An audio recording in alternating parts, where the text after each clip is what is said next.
world has gone insane. Cosplayers rule the conventions, gamers dominate the tabletop, and the internet. Sci-fi subjugates the movies, and fantasy rules the bookstore with an iron fist. Only one group can bring order to this unruly mob. A team of uber geeks, masters of the nerdly arts, trained for decades in the hobby shops and basements of the nation. Mobilized by the secret masters, they are the Department of Nerdly Affairs. Hello, operatives, and welcome to the Department of Nerdly Affairs. I'm your host, Rob Patterson, here with my co-host, Don Chisholm. Who wants a clean podcast, no commenting below the belt, no elbows, and when the bell rings, return to your corner. Sounds good, man. Sounds good. And tonight, we're going to be fighting it out with members of the Treading the Path of Heaven podcast, a podcast dedicated to web novels and web novel culture. And from the Treading the Path of Heaven podcast, we have Richard and Jonathan. Welcome to the show, guys. Thanks for having us on. It's always fun. Awesome. And I really appreciate you guys for coming out. I think that it's going to be an awesome chance for our audience to learn more about yourselves, your podcast, and of course, web novels, which is our mutual love. Well, I mean, that's the gospel we're trying to spread, so. Okay, preach it, brother, preach it. Speaking of the gospel of web novels, Jonathan, could you define what web novels are? Well, as we see it, they're basically going to be novels that originated being written on the web. Typically, they're written a chapter or a few chapters at a time by the author. Mm-hmm. So unlike, typical novels where you have the entire novel upon release, with the web novels, typically you're going to be reading chapters updated daily or every other week. And it's done that way because in the Chinese or Korean sides where they publish them, they have kind of subscription websites where they're voted upon. So people are writing chapters to try and pull in new listeners or maintain their current ones, or listeners, readers. Right. Well, some cases listeners too, if they have audiobooks. But yeah, it's their typical literature. It's the stories you're going to read are going to be real stories. It's just they're kind of released in a slightly different way. Okay. Now, here's an odd question. Do they have to be Asian? Like, to use the term web novel, is that pretty much limited to, like, Asian stuff? It certainly isn't. Our podcast covers the Asian ones more specifically, just because that's kind of our interest. Mm-hmm. But I personally am not aware of web novel communities from other languages and cultures. I know they exist, but I just haven't gone into them. To chime in there, I mean, the web novel and honestly, the internet, since the internet has existed, there's been web novels, there's been web publishing of novels, and it just kind of extends from there. I've read like Asian inspired English web novels here, right? Like they do exist. It's just for the most part, when you see the English ones that I personally covered, they kind of fall into that situation where the West Coast, the west side of the pond, is really trying to, the Western side is really trying to mimic the styles of like the Japanese isekai, or the Chinese shinsha. It is what it is, and it is interesting to see, Western viewpoints mimicking those. Right. Well, I mean, it's natural, right? You copy what you love, and they apparently love the Chinese and the Korean and the Japanese web novels. Agreed. Yes, definitely. Okay, so Richard, how did you get into web novels? I mean, as with everyone who grew up, I mean, I'm in my later 20s now, right? Mm-hmm. And I grew up consuming the literature, like consuming Japanese literature, Japanese manga, different anime. I remember being like 3 years old and my brother-in-law showing up from college with a VHS of some Japanese stuff with some fan translations and, handing me a book that wasn't translated and going, hey, figure it out. And I've just been stuck since. Wow. Okay, then. So when he hands you something that's not translated, did you decide to learn the language then?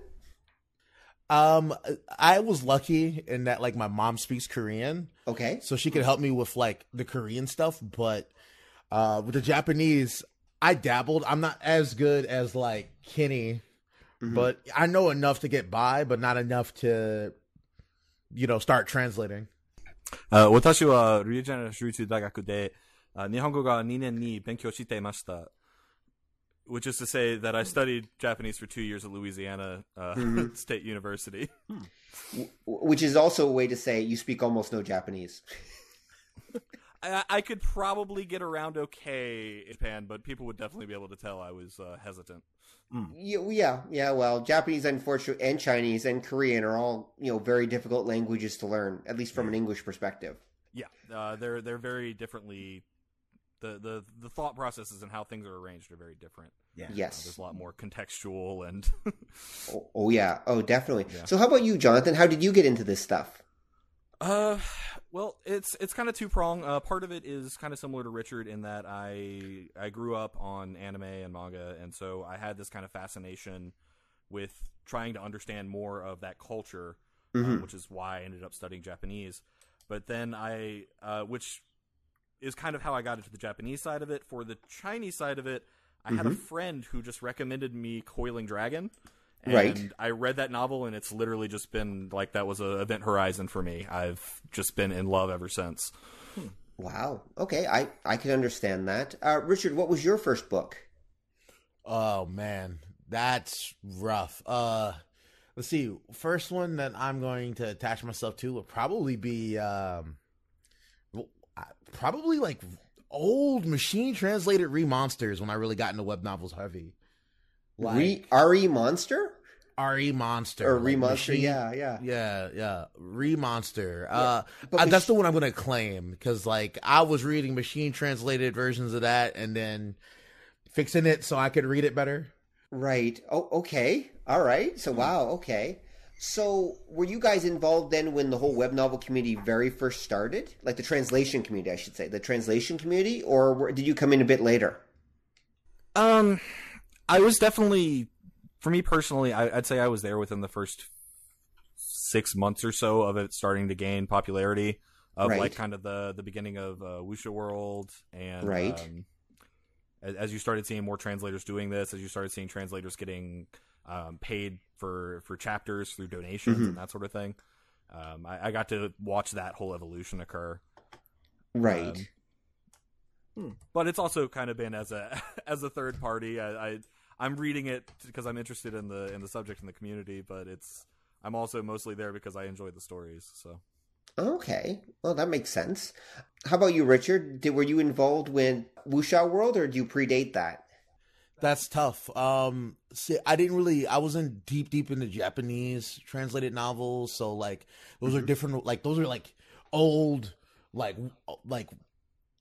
what is it? WordPress on tripod website translated stuff, and like I wasn't really into the Chinese stuff until I don't know a few years after that.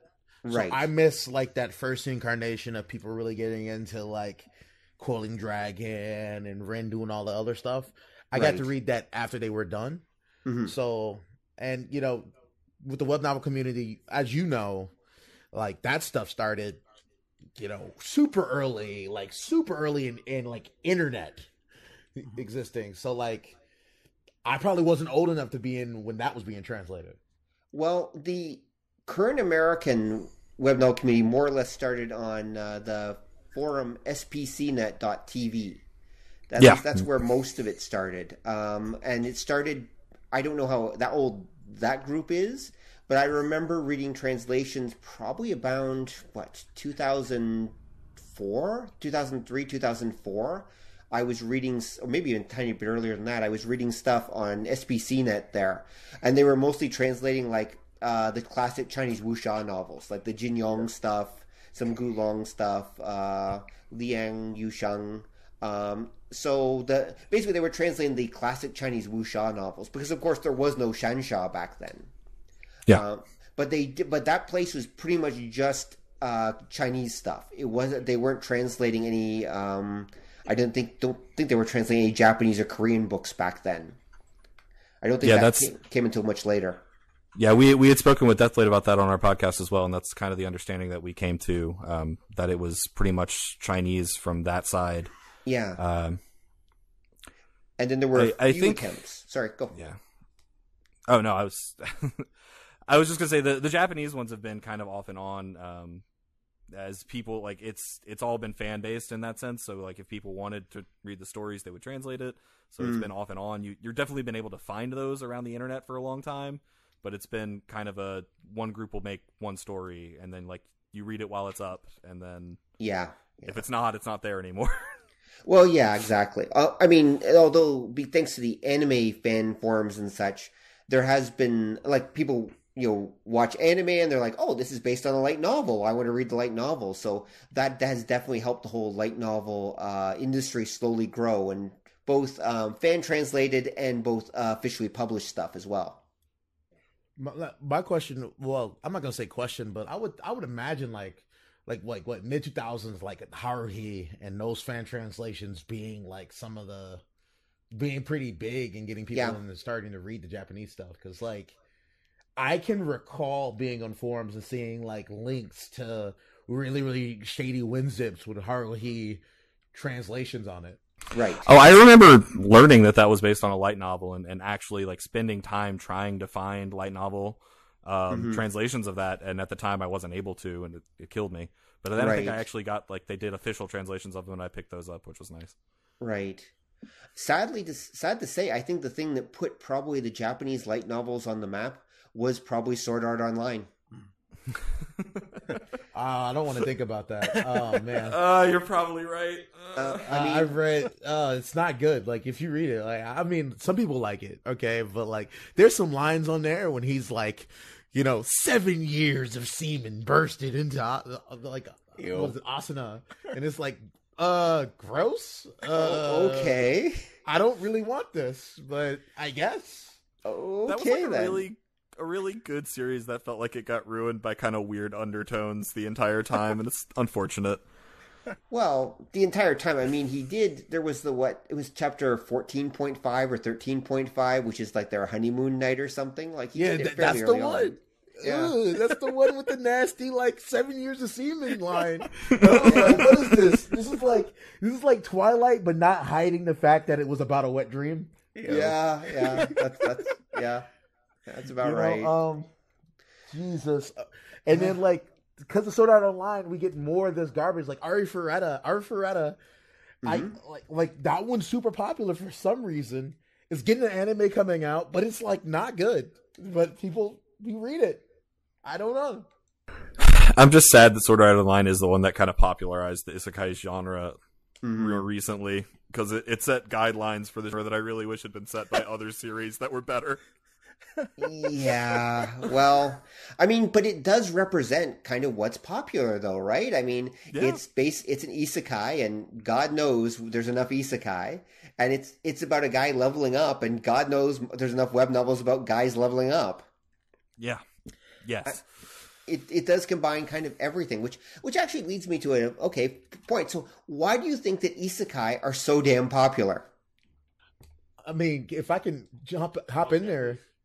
It's the formula. It's pure unadulterated formula. It is great. It's escapism. It's what's the best? I think it captured what everyone attached themselves to in the West, at least. Like Inuyasha in its own way is an isekai, or what was that other anime about the chick who goes through some stuff in a different world and there's a robot? Escaflowne, Escaflowne.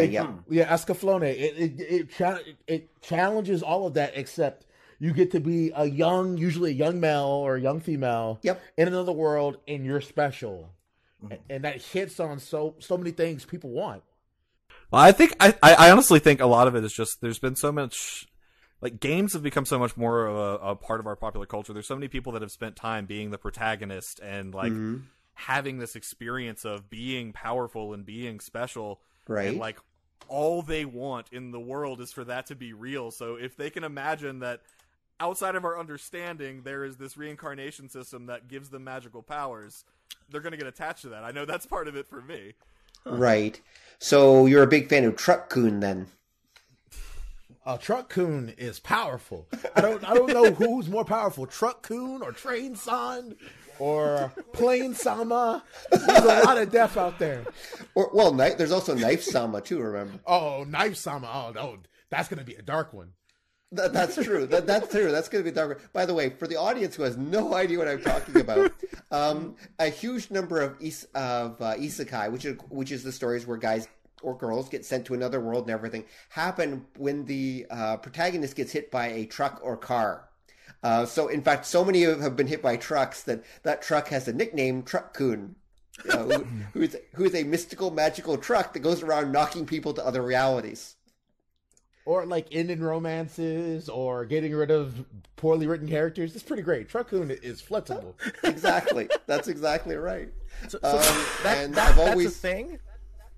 Like, yeah. Oh yeah, no. Oh, they even have the parody in like Konosuba where the truck is coming, but it doesn't actually hit him. It's just a slow moving tractor, and he's so weak and malnourished that he dies. Oh, it's super fun. Oh, that is.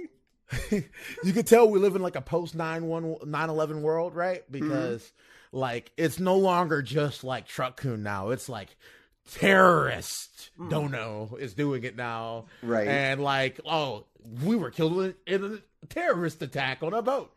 Right. And you know, because so many people died at one time, the good people get to be reincarnated or something wild. Like it just. Yep, that's true.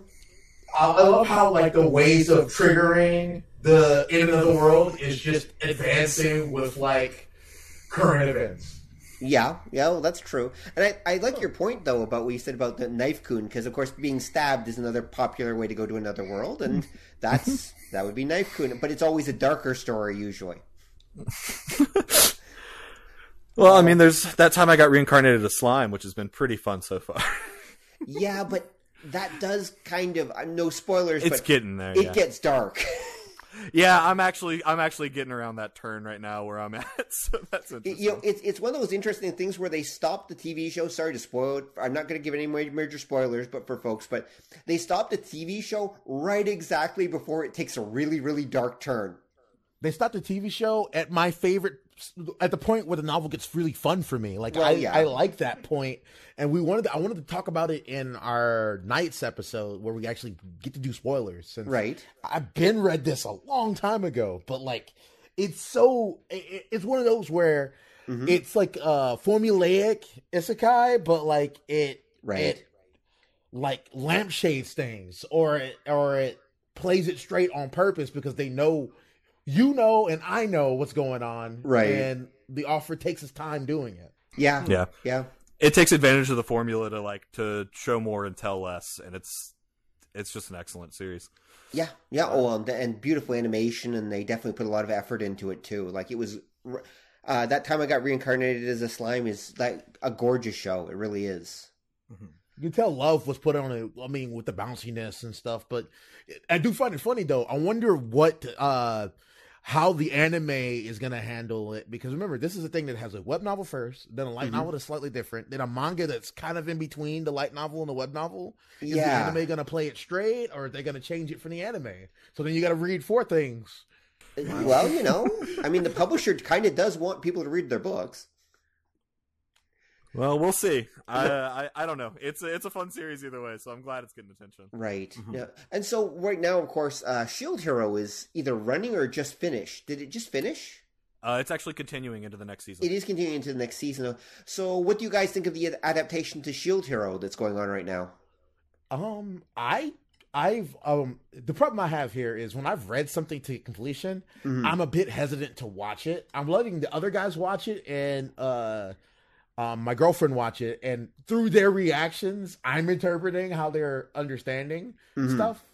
Like I'm in a weird situation because my girlfriend, I tried to get her to read that when I was reading it a long time ago, and she's like, "I'll read it once it gets an anime," and like she wants to read the novel now. So clearly it's working. Okay. Yeah, no, I'm enjoying the adaptation thus far. It's not one that that's actually a novel I haven't read personally, so the anime is my introduction to the story other than when we discuss it on the podcast.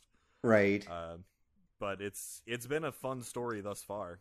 It's definitely a different story because most isekai, like what I really like about the story is that most isekai, your heroes are overly powerful. They're Mm-hmm. the tension comes because they're stronger than their enemies know, but we know how strong they are. Right.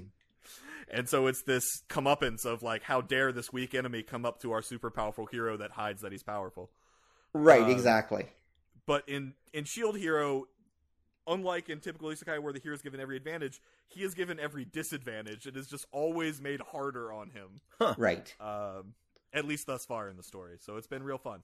I mean, like, this isn't much of a spoiler, but what other story does it start with the main character being accused of something terrible, like horrible allegation? Like, you don't expect your MC to get Me Too'd.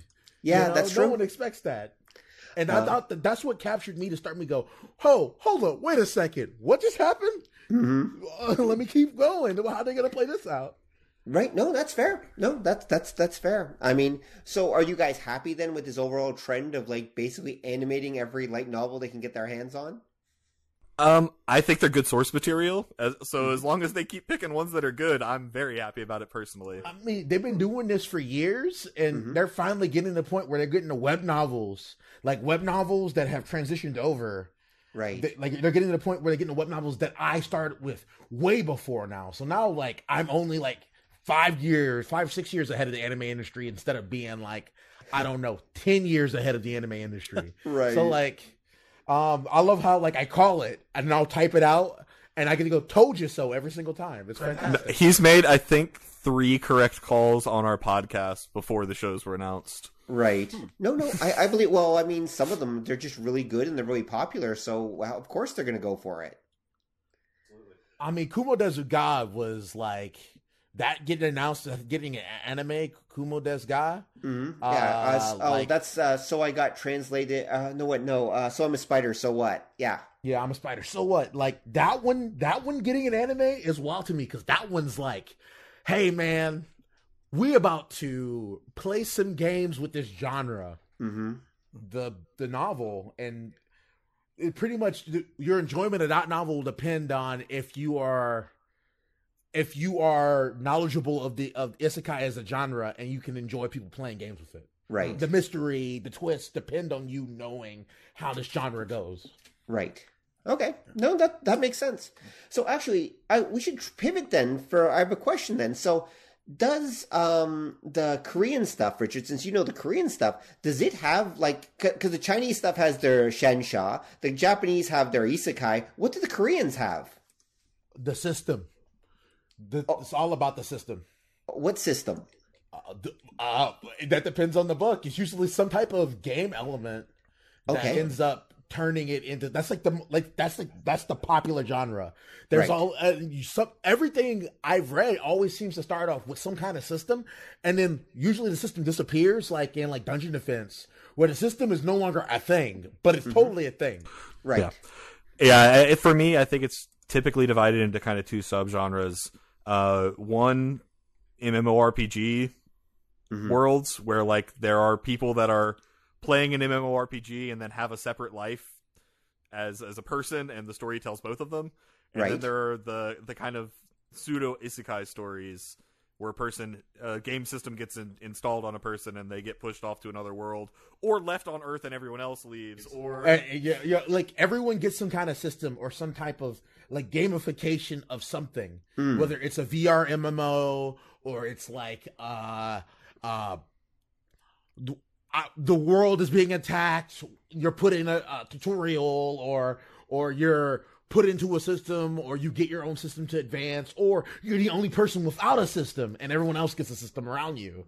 And what makes you strong is existing against the system. So there's always some type of order thing around it, and then the world then uses that as a base to either create mystery, create drama, do something, you know, like I can name hundreds of novels where the system isn't important, but it's still a system.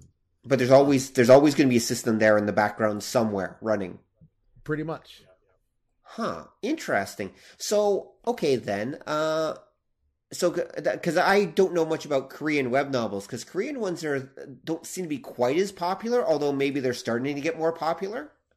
I would hope so. The ones I've read have been incredibly enjoyable and not what I've expected for the most part. I mean, like, the thing is, I think it's that people who got into Korean novels, they started with a one that's really hard to compete with, which is Legendary Moonlight Sculptor. Right. And because of Legendary Moonlight Sculptor, they're like, oh, all Korean novels are super long epics, or they're reading Overgeared on yeah, and that's not most Korean novels are shorter, between like 90 and 200 chapters. Their story has a beginning, middle, and end. Usually has a satisfying ending. Usually leaves you wanting more. Right. Because it's like, I'm used to Chinese stuff where this is going to be a 9,000 chapter epic. Right. And this is just like a 200 chapter normal book. No, it feels like Right. Korean novels tend to be more like memoirs. They're about like a time period in a person's life that was real strong, whereas the Chinese stories, you're going to be like, all right, here's a person that's born, and the end of the story is them becoming the most powerful person in the universe. And you're going to learn about every single detail in between. Yeah, and you get to follow that entire Tao. Tread those steps right along with the hero. Right. Wow. I mean, there are Korean novels quite like that are like that, where the guy is just impossibly strong, like everything else is a returnee, or Soul Station's Necromancer, where it's like this gets nuts, or like Dimensional Sovereign, where it goes from a story about a guy whose management skills are his power to we are throwing like galaxies at each other. So things do power up in scale, or like some Korean novels also will borrow like the typical Japanese, there's a Demon King, there's a Mao, or Right. you have the martial arts stuff where it's about the Muram, the underground of the martial arts. Right, yeah. And there's not a system, but it's fun. It's fun. Usually like a lot more current events in Korean novels. Lots of, you're going to see America, you're going to see Japan, you're going to see Yeah, there's going to be nationalism. There's going to be cell phones and subways, and like all of these are going to be plot elements. And there's going to Right. be people ordering fried chicken. Yeah, there's got to be fried chicken in there somewhere. Odd, but a question with that now, because I've noticed, especially with because again I don't know too much about the Korean stuff, but the Japanese stuff and the Chinese stuff, there seem to be really strong, really pronounced, in a lot of cases even formulaic like genres and ways of doing the web novels. How important are those formulas to the fans? Like if you did something totally different, would that become a totally different thing and people wouldn't dig it? Or do you think it's just that everybody's still having fun with these certain kinds of stories? I think there's a little bit of both there. The following your normal genre conventions is an easy way to get people to pick your stuff up, but it's what you do with those conventions that like makes you like. I don't know if you remember like the early 90s and the mid 90s when like it was all about mecha anime. Yeah, Right. You of remember course. that? Like it was everywhere. Everyone wanted a mecha anime. But there was so many thousands of mecha anime, but you only really remember like specific Gundams, Evangelion, like the stuff that's like changed the game. yeah, Right. And that I think that's the key. And if you're doing something that's outside the genre, your stuff has to be exemplary. Like it has to be good because you're competing in something that's so saturated that it's hard to get people to turn the page to you. You need either A, amazing art, 2, a crazy concept, or 3, your formula needs to be executed perfectly. Right. Okay, that makes sense. And that I guess it's super competitive, right? Because these writers are getting paid for this stuff, aren't they? Yes. Yeah, no, it is. It is their livelihood. So there's a lot of them that care that this is just pretty much all they do is they write a chapter a day or multiple chapters, and that's all they do. It's just Right. write. Or they do a web novel for a while. They build a fan base. They're able to like rewrite it, put it to a light novel, set a light novel for a lot of money. Hopefully, their light novel gets picked up and becomes an anime. Like, and then they're on Easy Street. I mean, like everybody wants to be like one where your crappy webcomic. Well, let me phrase that. Your well written but crappily drawn webcomic Right. gets picked up and turned into popular anime. Like everybody wants that. Yeah. Right. Okay, makes sense. I would say, as far as I've seen, it is very much what Richard said. It's divided. Like I see the ones that are strange get like talked about more, but at the same time, like and the ones that are formulaic, I see a lot of complaints about. Like as I'm reading the long running series, a lot of the ones that I'm very fond of, like at the end of every chapter, the top comment is somebody being like, "Oh, another chapter where they walked into a ceremony and they introduced some names and talked about where people were sitting, and then the chapter ended." Yep. Well, I mean, they do want some action, right? It's not just being introduced to stuff. You want something happening. And I get that. I do, but it's just an issue that comes with a daily chapter release, to be honest. Yeah. But I mean, like, exposition's important in stories. You got to set up a scene for it to have the impact later. See, I guess I'm blessed from having consumed so much Korean stuff, but there's stuff where it's like, this comes out once every 3 months, and it's the longest chapter you've ever read in your life, but it's artful, and things happen, and you're shook at the end, and then you got to wait another 3 months. That's what I'm used to that, and that hurts a little bit more than daily chapters. Right, maybe. Well, wait a sec. So what pace does the Korean stuff usually come out at? Because I know the Chinese stuff is meant to be either daily or almost daily. I mean, there's daily ones, but like, there's stuff that is just legitimately set up like a real monthly novel or bi-monthly. And some of the stuff I enjoy consuming is, I think, more like better written, so it takes a little bit longer to come out. Like it's less like popcorn and more like this is a full course meal. Yeah, Right. I don't know if there's an answer that's like the same across all like everything, but I would say in general, you're probably going to have a longer release schedule in the Korean works, and I think that might just be by virtue of the fact that I think there is somewhat of a smaller fan base for them, at least in the English community.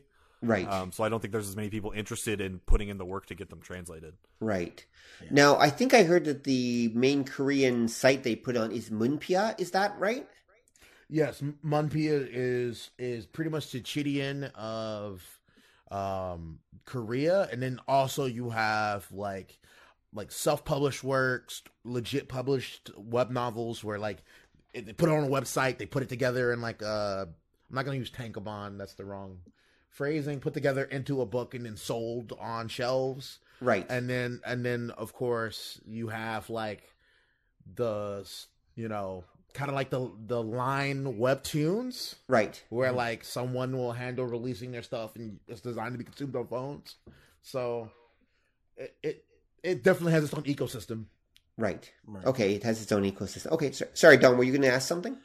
Well, I was just wondering because when you look at the web novels, like I know the Japanese and the Chinese ones, there was kind of an odd dichotomy between what we got here and what was published there, because we had like the fan translations for the longest time, and it was kind of it seemed sort of hit or miss, because it would be whatever caught people's attention seemed to be what everybody would bring. Sword Art Online would bring over, regardless of what was actually coming out. And I'm wondering how different is, say, the publishing here, because we're dealing with the translations and what people decide to translate, with what's actually being published overseas. Like, is there a big difference between what becomes a hit and what gets all the attention or not? Yeah, there definitely is. I think, honestly, the ones that get translated over here are the ones that the translators are aware are good series. They're like either things that the translator is a fan of the author, or the translator is aware of the general story of the book, and they want to bring that to people. Mm-hmm. And I think that's evidenced if you look at kind of like Munpia and Chidian have worked to kind of create their own platforms to share their novels. Right. And if you look at them, there are just so many novels, and so many of them look like they are not good, like they have not had quality put into them. They are just people trying to cash grab or do whatever it happens to be.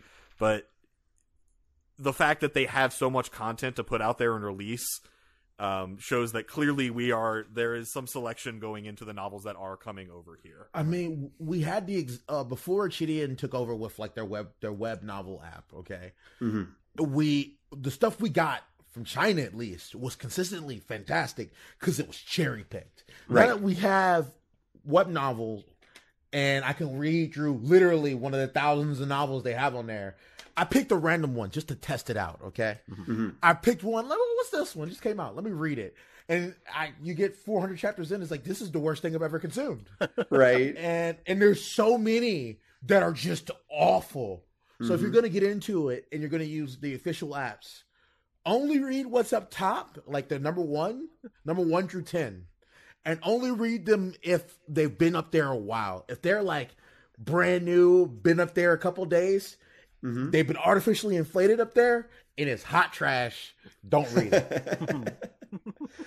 Okay, well, I think you could probably say that for a lot of the manga that get translated and such too. Definitely. Like, yeah, For sure. Definitely. no, there's more than our share of trash, and in fact, there's a huge number of manga coming out, or that are basically just light novels in manga form. Literally, they're taking they're getting the rights to a light novel or not, and they're just turning them into a manga at this point. Yeah. I mean, there's so many of those, or like I love going to like the random like Oliga manga sites and looking at the top one and be like, those are all novels I've read. I wonder how good they are. Oh, this is 5 really crappily drawn chapters of novel that's pretty good. Right. Oh man. Although, actually, I want to ask you about this. So right now, in the at least manga reading community, there's a manga, or manhwa, because it's Korean actually, that's an adaptation of a Korean web novel called Solo Leveling. Oh yeah, Solo Leveling has a manhwa now? Wow. Oh my god, dude. It's not only does it have a manhwa, people have gone insane for it in English. Wow. Jeez. You didn't know about that? It. Okay. I used to be really, really up on my manga and manhwa game, and then like because of Treading the Path of Heaven, I haven't had the time to maintain. Sure, blame the podcast. Sure. My web novel, my webtoon, because I used to be up on my webtoon. Like I'm behind on like everything I was reading, from like God of High School to Tower of God and the other ones. I know like Tales of Demons and Gods has a really popular manga going on right now. It does. It's basically Naruto. So like I don't know, man. Like it's hard. It's hard to deal with everything. Yeah, I'm kind of in the same boat. I think that's actually part of what got me into web novels. Was I was reading so much manga at some point. I was following like 20 or 30 of them, and just like reading completed ones all the time. And then I was like, man, I need to read books again. And then my friend recommended Coiling Dragon, and then I was like, all right, I guess I'm just not reading manga anymore. I guess I'm just reading again. Right, yeah. Well, I mean, it got you reading. That's the important thing. I can't say that I truly hate that. It's been nice reading words again. Well, yeah, exactly. I feel like I'm missing out on some of these awesome mangas that are coming out, or like mangas that I'm like, oh, this is going to be a hit. And now like I read like the first like 20 chapters of it and then disappear in the web novels, and then 2 years later, oh, that thing I was reading has an anime and it's super popular. Oh no, I'm one of those now. Yep. Well, it's called getting older, dude. It's called getting older. That's the way it works out. But okay, so why don't we let's talk about the podcast for a minute. So when did you guys first start podcasting? I want to say it was right when we moved over to Winter 2016. Yeah, winter 2016. What does that mean? So we all are originally from Louisiana. We all were working together at Jimmy John's, I think, at the time, with the exception of Seth. And we were just trying to find a different place to be. So Seth was moving up to Aspen because he had been working at the ski resorts there for the past few years. And so we just all kind of followed him up there. We decided to do it, and 3 weeks later we were working at a ski resort in Aspen. Okay. But one of the reasons why we had all kind of become friends is because we had figured out that all of us read these books, and it's hard to find other people that read web novels because it's kind of a niche community. Right. So when we discovered that we actually had people we could talk about with stories, half the reason we did the podcast is because we want to gush about these stories and we don't have a place to do it. This blew my mind because I was in college at the time and I was working part-time, and I'd come into work and I'm like nose deep into my phone reading Tales of Demons and Gods, I think it was. And then, Kitty just walks up to me and be like, "Oh yeah, oh blah blah blah blah blah blah blah blah," and I was like, "Blah, really? You know this? Right. How?" And then time moves forward, and we're outside of a bowling alley because there was like a work event, and we're outside a bowling alley, and we're talking about web novels. I'm like, "Hey, we should do a podcast." I'm like, if only I had microphones. And then Richard's like, I'm a sound god. Right. Okay. And so, are there 4 or 5 of you on the podcast? There are 4 of us on the podcast. It is Richard and I, and then 2 of our other roommates who are Seth and Bill. Right. Okay. And we all moved out to Aspen, and then we've all subsequently moved out to Portland, Oregon together.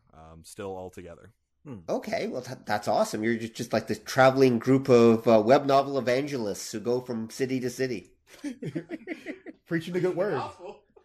Preaching the gospel. Amen. Okay, and so how many episodes of the podcast have you done? If we were to count all of them, it's 30 episodes. If we count all of it, not counting like counting Enlightenments and Nights, we've recorded way more than that. So the reason why there's not more out is there's certain nights that I am kind of hesitant to put out just a little bit, but I should just get over that and put out, you know. What are those that you're talking about? Our audience probably has no idea.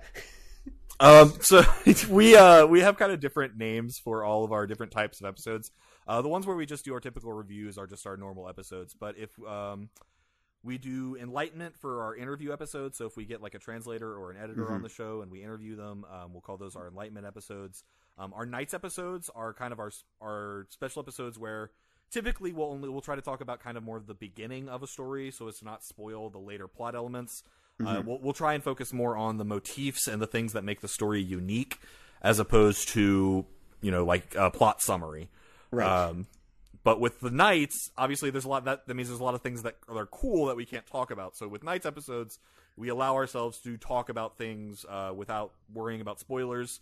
Usually the people that are doing the Nights episodes have, because we normally only have people that have read significantly into the books doing the Nights. Right. So we try and do that.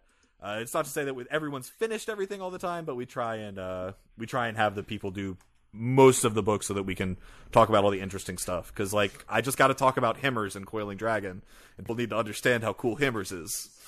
Or talk about my Korean novel like Soul Station Necromancer, and like I'm gonna spoil the crap out of this because people need to understand just how amazing that novel is. And it's criminal not more people have read it. Like it's so good and it hurts.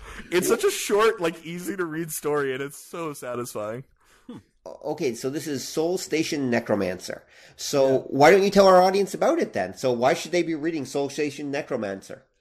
Okay, so I think Soul Station Necromancer is before I used to say, hey, you want to read a Korean novel? Read Dungeon Defense. But I realized that's not fair to other Korean novels. You really should read something like Soul Station's Necromancer because it gives you an idea of, one, all of the tropes in a Korean novel, and you get to deal with the system. You get to deal with a guy trying to destroy the system. You get to deal with his interaction with his friends and family, and it also lampshades isekai. So, like, the main character starts. The first episode is the main character returning from his original isekai journey back to the new world, except he still has some of those powers. Right. Yeah. No. Soul Station Necromancer is the story of the most powerful necromancer in a different world having a New Game Plus back on Earth. Okay. For our audience don't know what New Game Plus is, be more specific. New Game Plus is a concept in video games where after you are done playing a game, you start over with some portion of what you finished the game with. So having all of your items or skills or money or etc. Depending on the game. In this case, he knew all of his necromancy skills. He still had to re-level, but he knew about all of them and didn't have to master them. He just had to level up enough to unlock them. And he still had all of his dudes he recruited, except like they were locked away, and he had to get to the point where he could get that. So he had knowledge, and he also knew about the central bad guys already. Right. He just didn't know that how deep it really went. So basically, he had already succeeded when he initially was an isekai main character, except he pretty much triggered the wrong flags and got the bad end back there. Okay. Yeah, but it's a fun story. Like the whole general premise is that once he's come back, the like subterranean things all across the world have been turned into MMORPG-esque dungeons where they have to be cleared, and if they're not cleared in a certain amount of time, a bunch of monsters just spawn out of them and destroy everything around them.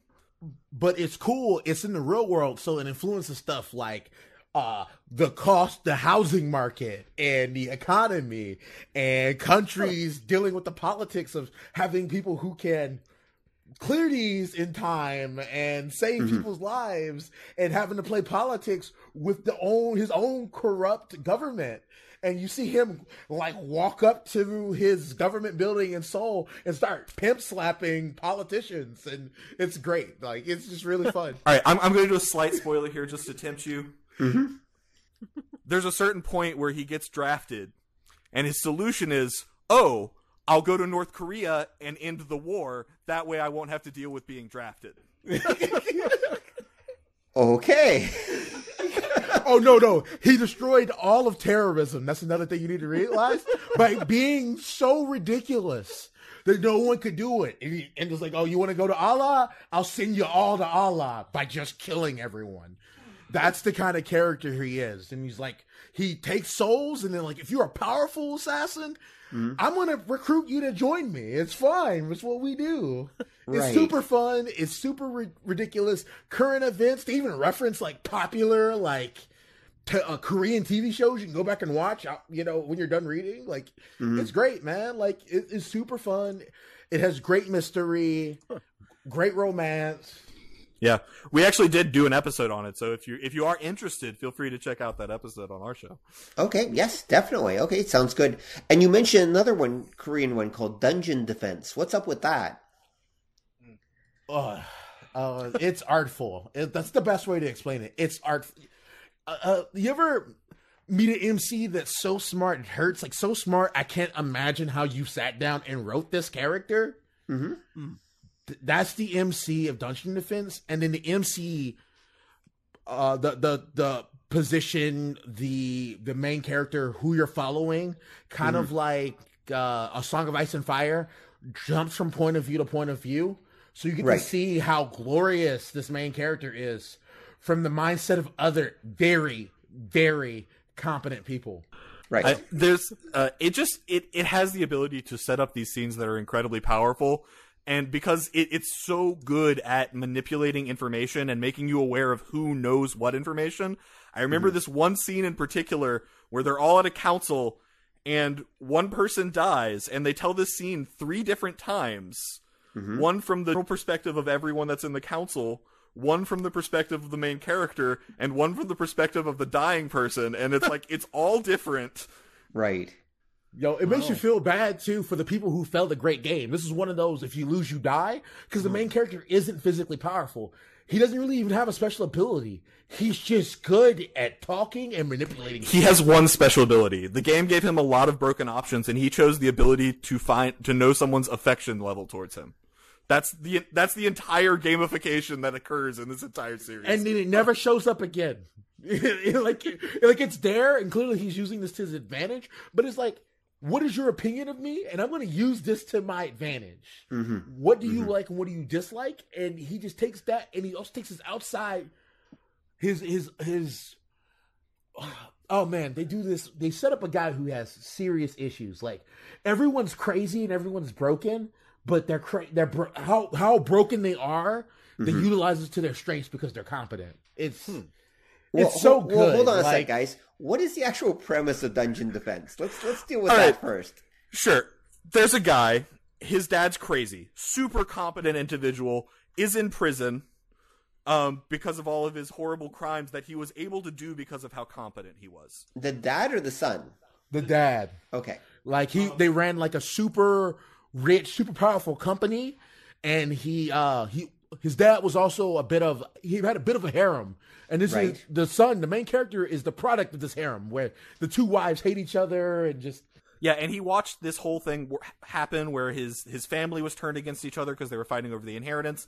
And all of this stuff, he just swore it off. He's like, I have earned enough money on my own competence and my own strength to survive and retire for the rest of my life. I'm going to buy cheap food. I'm going to buy video games.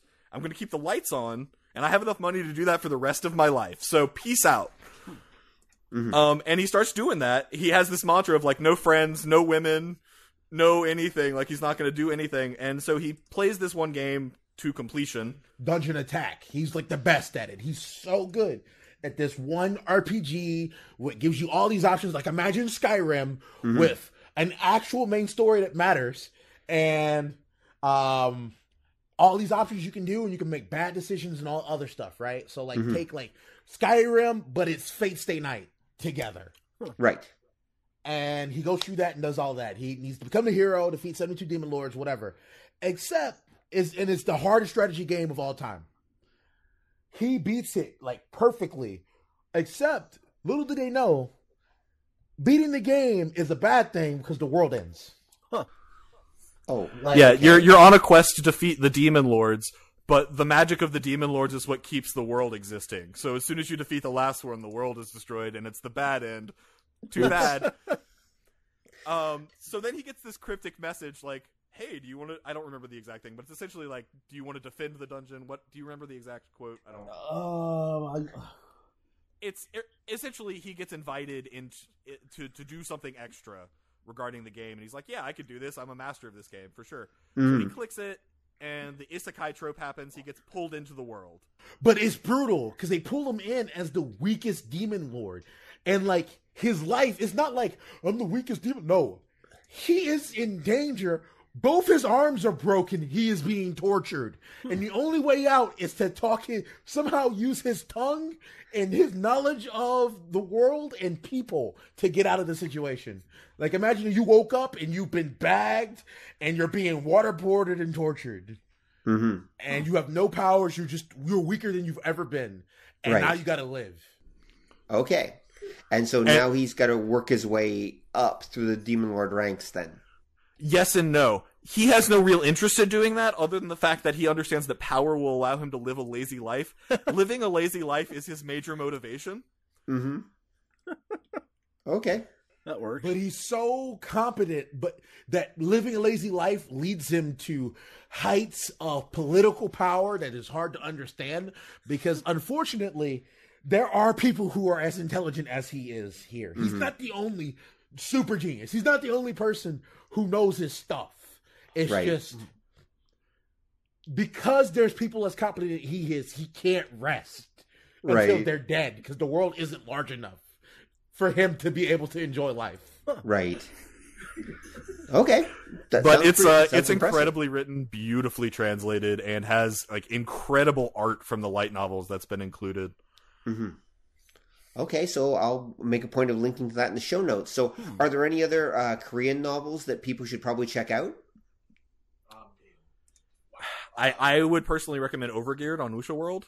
It is very much in the vein of Legendary Moonlight Sculptor, where it is a person playing an MMORPG and finding one that has overtaken the world in popularity, such that achievements in the world of the game are significant enough to affect real life. Right. Well, why not read Legendary Moonlight Sculptor? This name seems to come up a lot too. You could read Legendary Moonlight Sculptor, but that is a task. There's like 50 volumes of that, I believe. Oh my god. Long. It is a very fun story, but it's crazy. There's a whole book where he just becomes a skeleton pirate captain. But here's the thing, it's really good. So like you can't like it's one of those where what's the worst? Like, you know how people should probably watch Gintama. But don't watch Gintama because it's so long and there's so much of it. That would be like One Piece. Yeah, One Piece. Yeah. One Piece is really good, but it's also long. Yeah, and it takes takes a while. It's an undertaking, and you're gonna enjoy it. If you read Legendary Moonlight Sculptor, you're gonna love it. You're gonna love Jamshi's. You're gonna love it. You're gonna love so much stuff in it, and it has this cast of characters, and everyone's important. And there's books where like the main character isn't the main character. You're following a whole other main character, and but it's all good, so it's fine. It's just I don't think it's best to start with that because you might be so shaken by its length that you'll be unmotivated. So so it's better to start with something a little shorter, like Soul Station Necromancer, for example.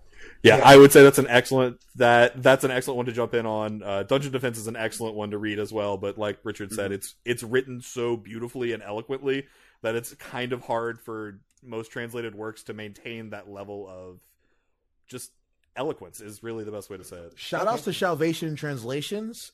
They do great work, and they their translation, they work really hard to communicate even the stylized bits of the way words are placed on a page. They work to mimic that in their translation. So it's it's hard to see that. So they take a little bit longer to translate, but everything they translate super high value. I'll link to them in the show notes. Yeah. Okay. So, all right. So then what would the best Chinese ones to start with be then? Woo. I mean, I always want to say Coiling Dragon just because I personally love Coiling Dragon, but I think it's recently been... Is it still up on Wuxia World? I think they might have taken it down since they've done an official release of it. Oh, is there an official release? Yeah, there is an official release, I believe. I know there's ebooks. There may be... Yeah, I know that they've definitely done ebooks on Amazon, I believe, where you can do the entire Coiling Dragon series in official books that Ren worked to help put out. I Shall Seal the Heavens. I will always recommend. Okay, this is another one, kind of like Legendary Moonlight Sculptor, where I didn't read it because I was shook by how long it was. Right. I was new to Chinese novels, and I didn't. But I should have read it from the beginning because it's super good. But it might skew you. I personally started with Tales of Demons and Gods before I got deep into it. But I wouldn't start with that. It's had issues with it's stopped coming out essentially.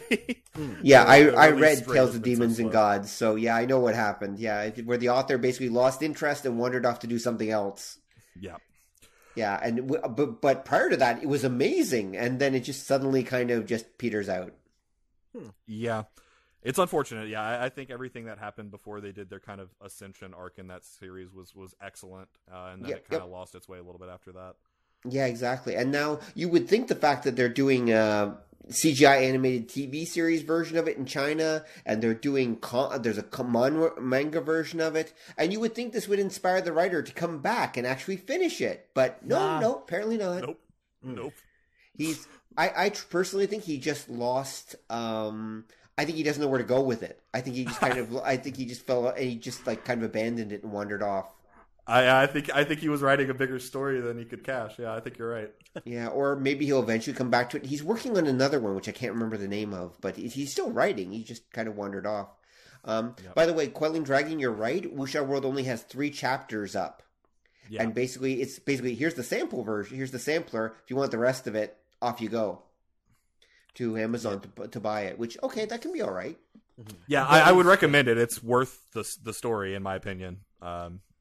And Tales of Demons and Gods is also worth it up until a certain point, in which case, well, yeah, it's not worth it anymore. The minute he's no longer worried about his base town, just stop reading it. It's well, the time to pack this up.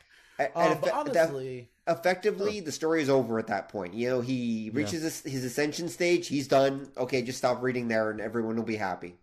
Yeah, it pretty much ties up all the plot points presented up until that point, so it's fine. Yeah, that's true. So you could say it kind of ends. It just anyway. But okay, so we've got Coiling Dragon, I Shall Seal the Heavens, of course, because we actually had Deathblade on the show last year as well. Mm-hmm. So yeah, he of course recommends the hell out of that one, obviously for obvious reasons.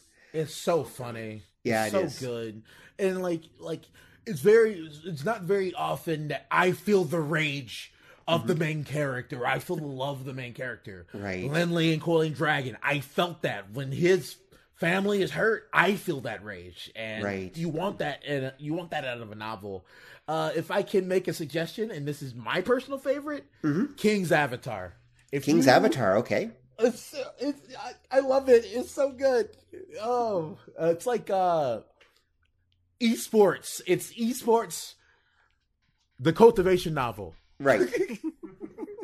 Esports Right. cultivation. You should definitely read it if you love esports, or if you've ever competed as a esports player or a competitive fighting game, or did arena and WoW or anything. You're gonna love it. It's so good. It's the reason why it's so popular in China. It's getting a live action TV show, and It already it had has an anime. Yeah, it has an anime. Anime's getting another season. Tencent's putting a lot of money into it. It's really Right. good. Oh, okay. That's good. How about Against the Gods? I've heard that one before. ATG. That is a personal favorite novel of mine. It's the cherry on the end of my web reading as I'm going through all of my stories to catch up on them. That's the one I saved for last, personally. It used to be Desolate Era, but that story's over now. Oh, it's Desolate Era. Jining. Oh, it's so good. Yeah, anything by I Eat Tomatoes, I recommend. Yeah, I Eat Tomatoes, by the way, folks, is the actual name of the author. Or that's his Chinese name is literally I Eat Tomatoes. That's his alias. Four Coiling Dragons, Stellar Transformations, Desolate Era, Lord Jue Ying. There's all sorts of fun ones that have When been you're translated. reading him, when you're reading I Eat Tomatoes, if you start from like his first novel and you move up, you can see he just gets better at writing as he moves forward. Like it actually shakes you, because he goes from like not saying that Stellar Transformation isn't good, because it's good. It's just he became a stronger author as he moved to Coiling Dragon, and from Coiling Dragon he used what he learned with that to move in the Desolate Era. You know, Right. you feel it. You Okay. feel it. Okay. And so let's just do our little tour. So for Japanese stuff, what would you say is the best starter, I guess, light novels or web novels from Japan? Honestly, I'd say now's honestly a good time to get into That Time I Got Reincarnated as a Slime, because if you like it, there's a lot of supplementary material to enjoy as well. Yep, definitely. Tensei Shitara Slime Data Ken. It's been that's what I said. My bad. What is it? Rising of the Shield Hero. Rising of the Shield Hero, which we mentioned earlier. Tate no Yusha. Yep. That one's had an anime right now. The web novel is very, very different than the light novel. Web novel's entirely online. It's been finished for a long time. Go check it out. It's really fun. There's a couple of spots where the translations get a little rough, and then another group picks it up.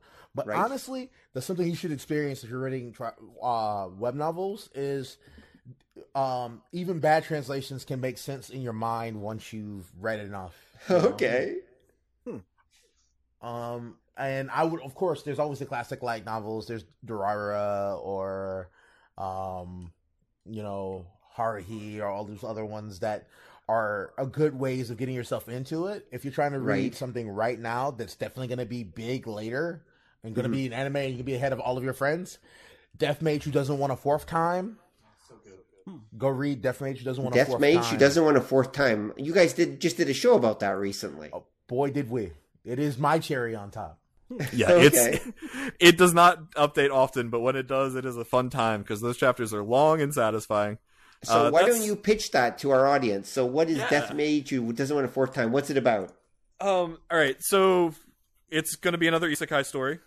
We've got a kid who dies on a ferry with 100 of his classmates. I think maybe 101, but whatever.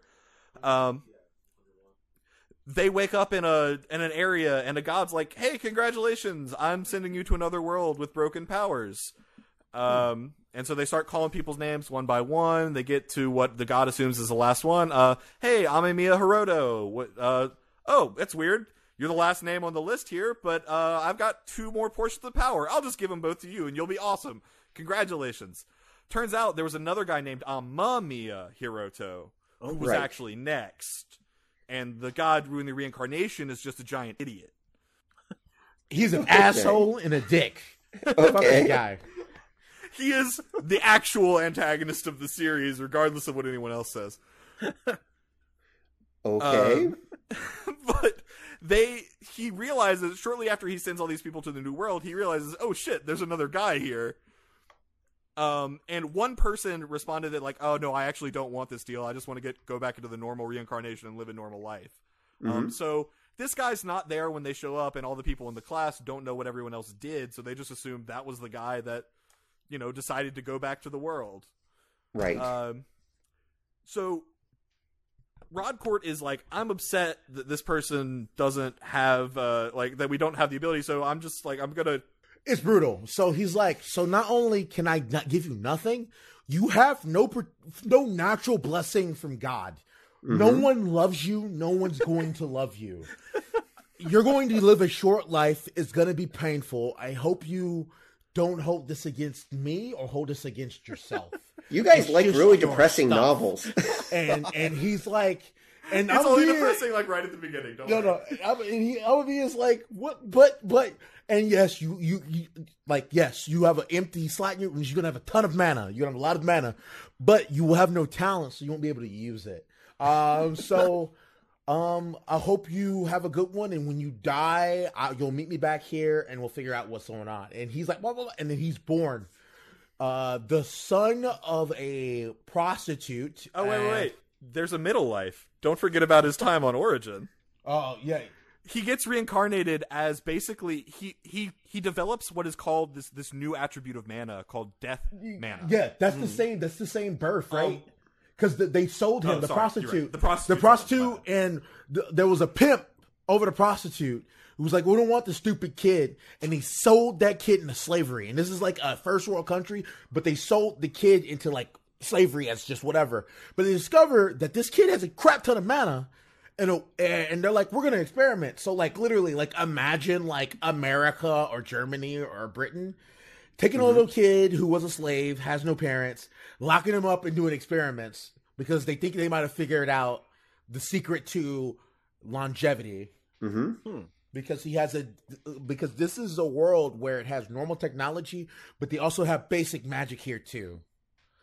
And he has a form of magic that does not exist on this plane, called death magic. And so they study the hell out of this.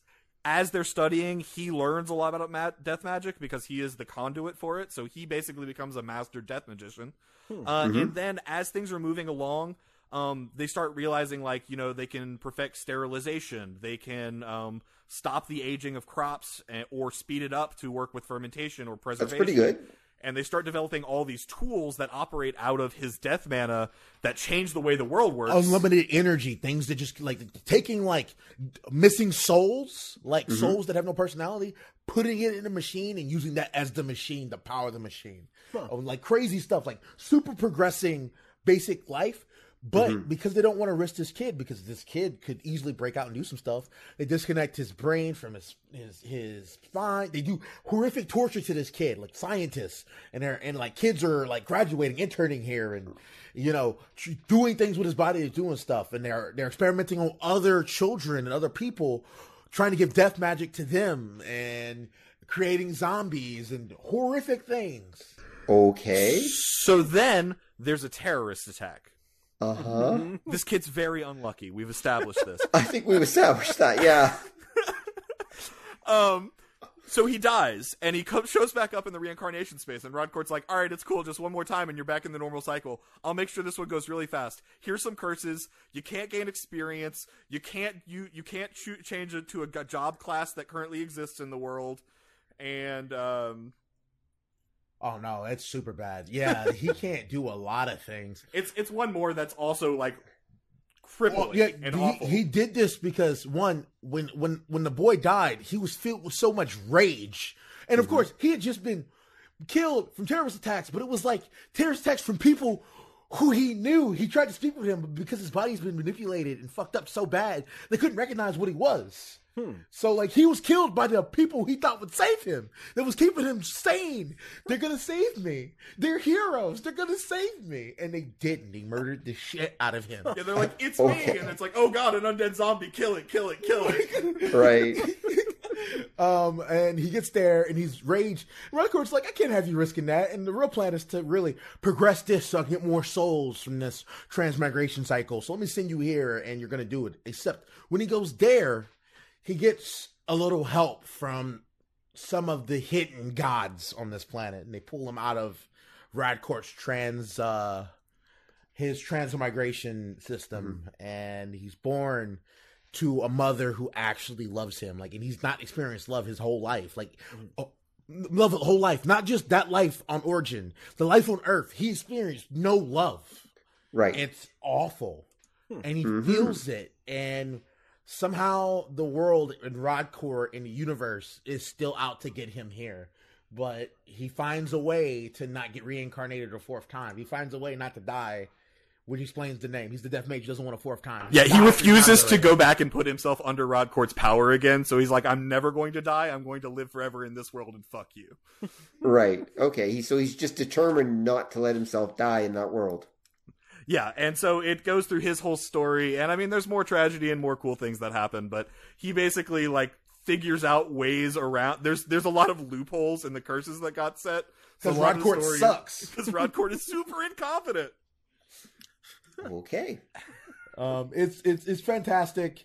It's super fun. It's like when you're reading it, it's like, this is the most Japanese thing I've read in a long time, but at the same time it's not. So it's like it knows that you've probably read a Japanese isekai before. So it has fun with that formula, and it's really snappy and it's really fun, and all of the characters are great and all of the characters are important, and you're just gonna love the characters, and like the fights are great.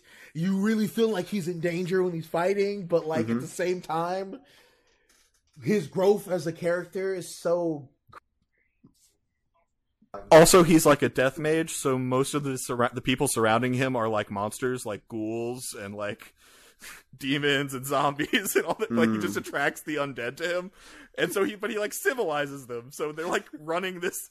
There's all these countries of, like, people that are, like, supposedly civilized, and they're running on, like, nothing. They've got, like, pre-industrial era technology. And then there's this person who are supposedly this monster civilization who are, like, have running water and... Right. Oh, yeah, collecting sunlight and all the other stuff. And that goes back, so, like, there's a big mystery behind everything that's going on with previous isekai dudes that betrayed each other, like betrayed their own people who were trying to save things, because he was a real environmentalist. Like, he was, a slacktivist. He was a slacktivist in Earth. And he doesn't like technology or all this stuff. He's like, this place is perfect, being really basic and having people dying as children and all this shit. So he went out of his way to stop things from progressing and technology not to move forward. And I don't know. It's super fun. It's a lot of factions. There's politics going on behind things, but it's super fun to read, and I definitely recommend it. And it's definitely going to get an anime, 100%. There's no way it doesn't. Okay, it's too fun of a story. Over all the depressing and horrible elements of it, I suppose. Maybe, yeah. Like, we talked a long time about that, but that's like happens so fast in the story. That's like the first 2 chapters. Oh, okay. They kind of speed through it. Yeah, it's not a long time. It happens very quickly. And yes, there's tragedy, but there's also like satisfaction, because like the tragedy with his new mom creates his new goal. Right. Like, there's always something driving him forward. His own will. He's a self-progressing main character, but the world throws curveballs at him, and you get to see him duck and dive with it, and that's super dope. Right. Yeah. Okay. Yeah, and the fun part is that he really is starting to have a good life in this life. Like, this is not, unlike every other life, he does finally start to experience good things in this life. So when he has just those normal experiences that he's been craving in his other lifetimes, you really feel it with him. You're really like, it's just a simple bowl that he's sharing of like food that he's sharing with family, but it's such a significant moment for him. Right. That it's really important and fun to read. The way I would explain it is, it's an isekai where the main character basically becomes like, it's like if the MC from Overlord wasn't a virgin. Right. Like, that's the best way to explain it. Because yes, what he's doing, depending on your morals, would be considered monstrous.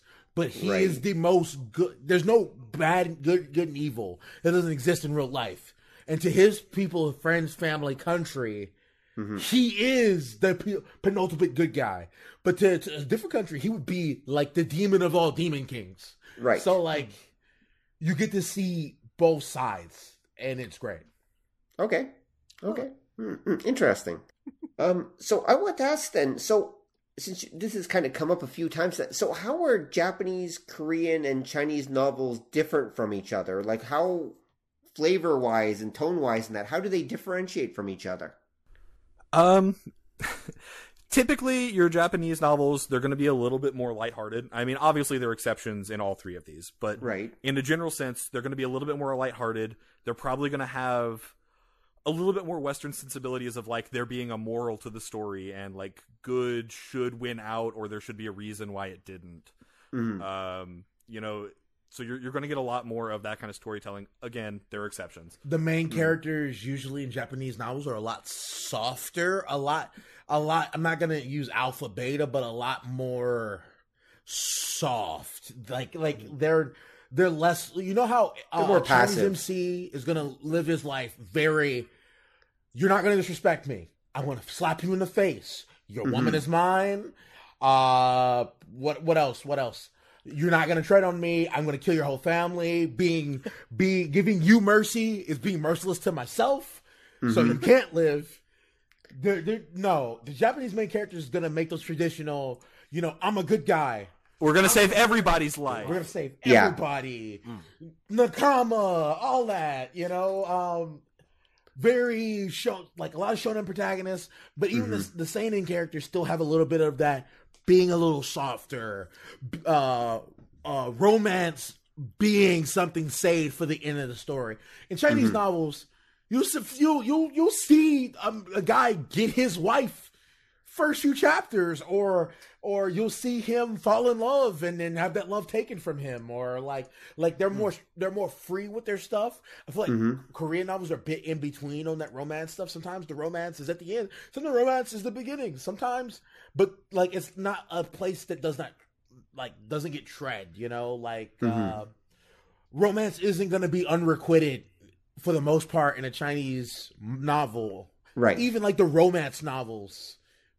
It's not unrequited. Yeah. Korean novels, you're typically going to have, I feel like they're a little bit darker than Japanese, obviously, since we're marking them as like the highest, the softest, I guess.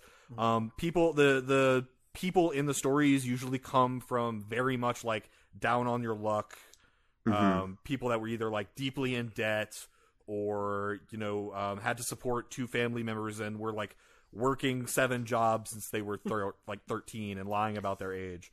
Right. You're going to have those kind of backstories for your character a lot of the time. A lot of their personalities tend to be derived from that. There's a lot of characters that are like either miserly or very untrusting of anyone because of those backstories. And so the darkness in Korean novels, I think, tends to come a lot more from the main character's perspective on the world, where it's not viewed as this darkness is correct or incorrect. It's like more of a personality trait of the main character and the experiences he's had in life. Right. You're going to see realistic portrayals of daddy issues, or like realistic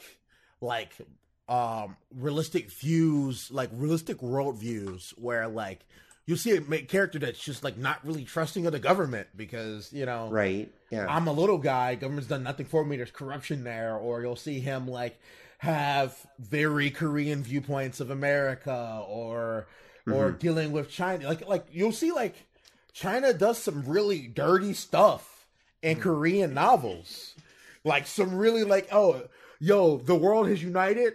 Who betrayed us? It was either Japan or Korea competing against each other by messing over Korea. I mean, Japan or China. Japan or China, competing yeah. against each other to mess over Korea, or North Korea starting some stuff, or a very North Korea versus Korea, but North Korea and Korea team up against a greater evil. That's the only thing that brought us together again. You know, like you'll see like a lot of like current worldview in those novels. It's going to be fantastical. There will be fantastical elements about it, but they're typically a lot more grounded in Earth reality. Right. a lot of modern stories, like even like normal like Murom, like martial art, like underground of martial arts and martial arts reaching that level of this is almost magic, but it's not. It's still rooted in real world sensibilities and real world things. Like even also, large companies are infinitely powerful. Oh yeah, definitely. And you even see that in like Korean webtoons. You'll see like a lot of these take place in modern Korea or modern America or whatever, and they have magical powers and they have to keep the secret within this normal world. Because if it's revealed, it causes stuff. And when it's revealed, you know time is coming up here soon, right? Like things are serious. And I love seeing, you know, how the authors deal with writing like main characters from America, like legit American main characters in these novels. And that's super interesting. Okay, I can see that. All right. Yeah, just like with Chinese novels, you're going to experience a lot more of there's this mentality of the world's resources are there for me to take. Everyone is competing for them fairly, but if I'm the one that got them, then the heavens decided that I earned them and that I deserve them. So I'm going to fight my hardest to get everything I can to see if I can get to the top. If anyone is able to beat me, that's fine. They can do that. They're welcome to do that. It means they were better than me. But they never are. But, you know, if one comes, kill one. Two comes, kill two. Chinese novels are brutal, man. Like they're brutal, man. To quote a scene, to pick a scene from Martial God Asura, there was a casino that someone was in, and this young master from a clan that's very powerful, and no one would dare to mess with him because his family is very high in high places and could destroy anyone in this area. Arrogant young master. That's that's a common trope. Yep. That is a very common trope in these in Chinese cultivation novels. Comes up and he doesn't even like say anything really rude or anything. He just kind of like sneers and like doesn't get out of the way of the main character Chufeng.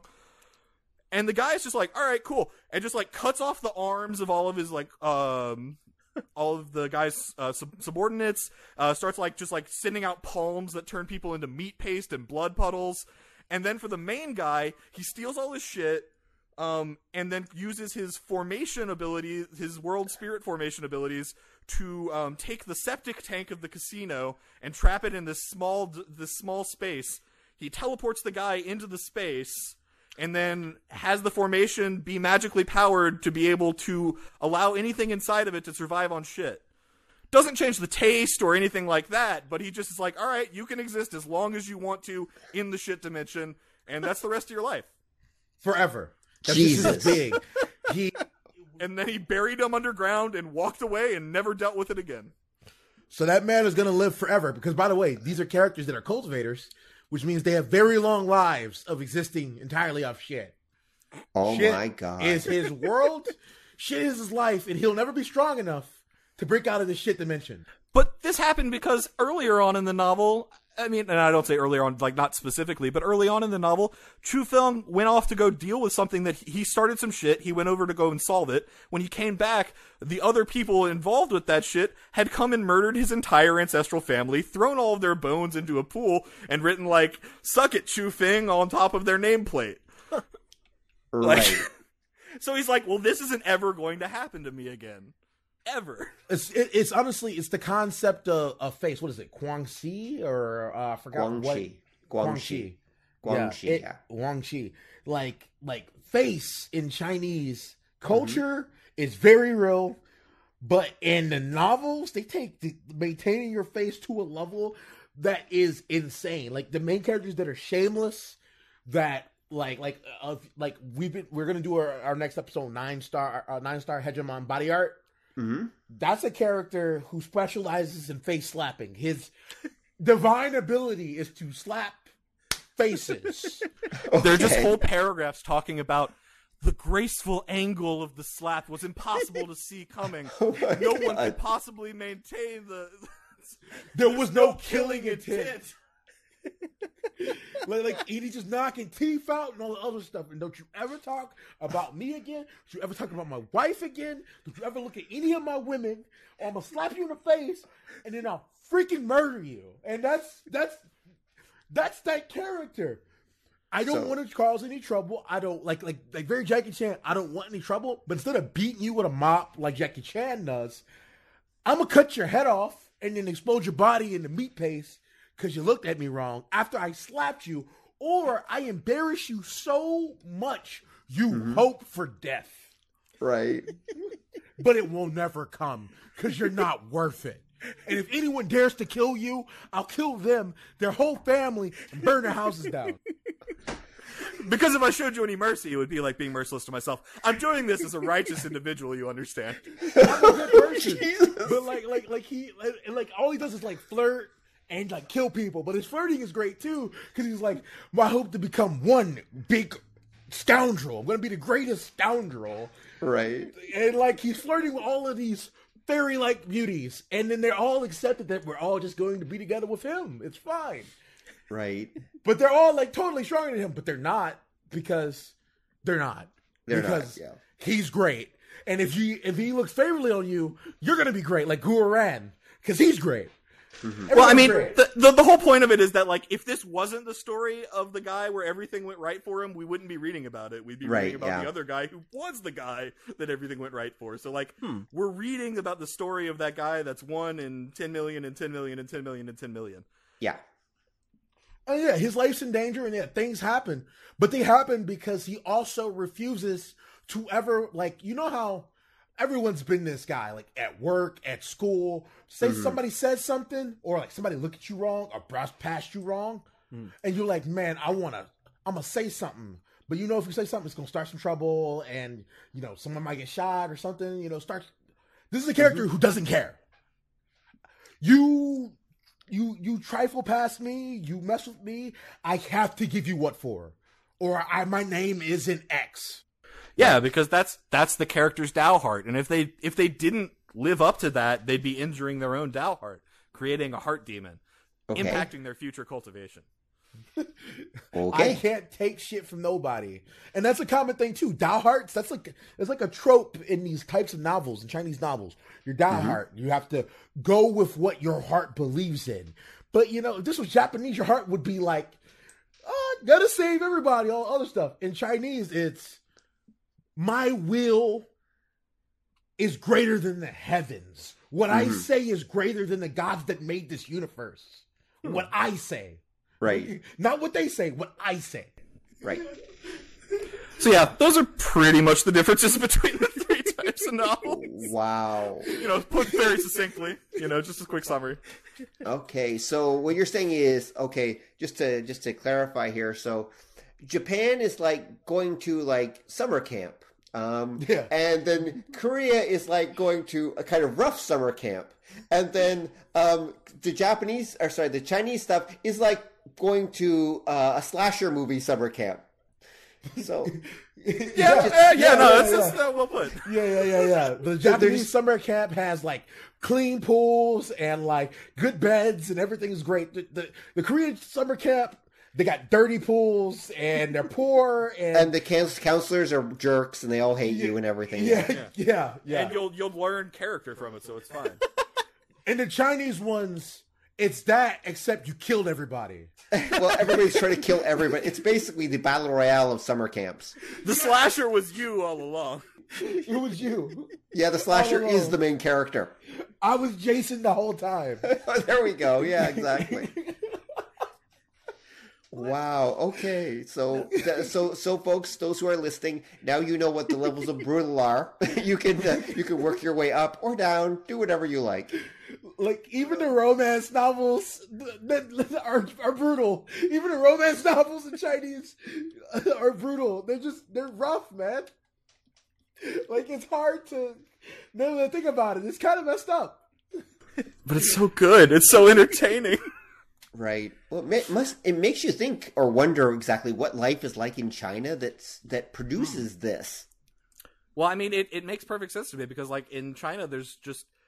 I'm an economics major, like, historically, so I think about things like this, but, like, in China, there's just so many people that resources and opportunities are scarce. Yeah. So the idea of having to fight for your resources, of having to compete for everything you own and that is yours and that you've been able to accomplish is an idea that's very prevalent in their lifestyle, just because of the scarcity of Right. resources given their population. Right. Makes sense. Yeah, that makes sense. That kind of when you talk about, because it seems like, and the Korean stuff is kind of new to me, but it seems like the Korean stories tend to be, they're very grounded in that they tend to take a lot of real world concerns and work it into like the fantasy.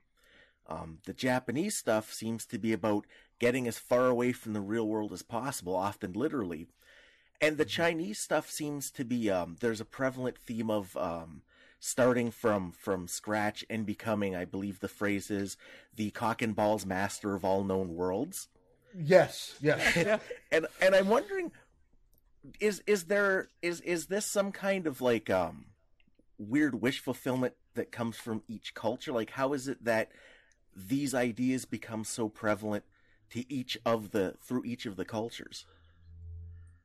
I think it's exactly that. I honestly do. Like, all of these series are wish fulfillment in some sense. It's all about trying to escape the bounds of the world that we've been placed in. Like, that's the common theme in all of them, is Right. that the world exists and that there's a better, cooler version of it out there that we're just a death away from.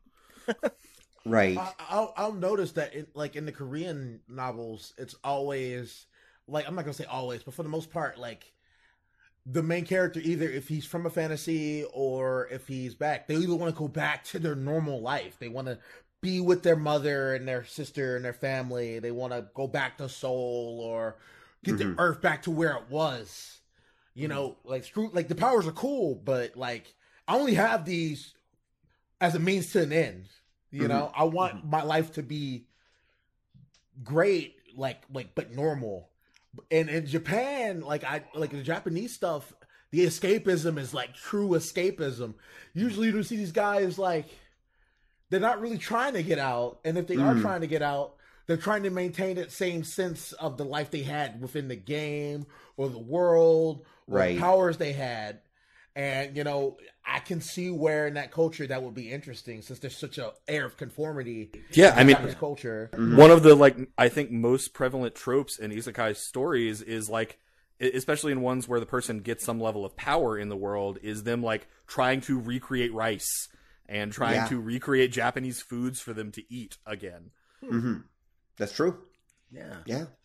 They're always trying to rebuild a new, better version of Japan in this new world. Yeah. To build a new community. Whereas, and I noticed that the Japanese guys usually don't want to get home. Like, occasionally they do, but a lot of times they're like, no, I'm pretty good place here. is way better. I'm way cooler here. No one looks like me. This is great. Yeah, they usually want to get home for the first, like, 2 chapters, and they're like, oh, no, this is actually real cool. Yep, makes sense. Whereas the Chinese guys, of course, are like, go home. Ha! Why would I want to do that? No, there's literally one of the novels I like called Martial World, or it might have been True Martial World, I don't remember which one, but it starts off as a 21-year-old college kid in China who's on a field trip, and a cave collapses, he finds a magical artifact, and he's in a different world, and that's the beginning of the story. And not one time in the story has he ever thought, I'm going to try and get back to my world. Never even touched upon it. It was 100%, this is where I live now, this is awesome. Like you'll see a lot of these guys have like arcs where like, oh man, my family's down and out, or I'm here and the people I love and everything's in danger. I'm going to protect that. I'm going to make them stronger. And then they get to the point where, okay, this has been solved forever. I'm leaving to go adventure elsewhere and get stronger. Bye, everybody. Yep. And they never like turn around or whatever. No, they never go do. back. And like the final hour, right before the last battle, they go back to their home world and like give everyone gifts, and it's like, hey, how's it going? Oh, there was one thing that was bad that happened. Let me solve it instantly by appearing in the place. Okay. But like they solve problems and they move forward. Like always moving forward. Like some Gurren Lagann drilling their way forward. Yep. And becoming greater and grander, and titanic amounts of time going past. Oh my god, the sense of time. That's another difference. Time scale is nuts. Yeah, no, there's series where it's like, you know, an entire series takes place in like 500 or 1,000 years, and then there's Desolate Era where they had to invent a new word for how long, like a chaos cycle, to describe a long period of time, because trying to use actual numbers would just take way too long. You Wow. know, it's essentially the amount of time. A chaos cycle is the amount of time between a minor universe's Big Bang and its eventual, where it comes back and starts a new Big Bang. Oh, And okay. And there'll be things where it's like, by the end of the novel, it'll be like, oh, it'll just be a chaos cycle that I'm spending here managing this mystical artifact. A mere blink of an eye to an expert like me, and it's like, that's a long fucking time, dude. Well, it's like 100 trillion years or something bananas, and that's Right. like casual. And it's like, well, simply being a demigod doesn't give you a true eternity. You only get 1,000 chaos cycles. I want true eternity. That's like, what? Okay. But then you have like a Korean novel where this novel takes place the course of a year. Yeah, this protagonist started out at the age of 24, and the story ends when he's 25. Yep. Or like 24 in 4 months. You know, like it's a lot more snappy, and I'm not spending like a time skip might be like a week instead of Right.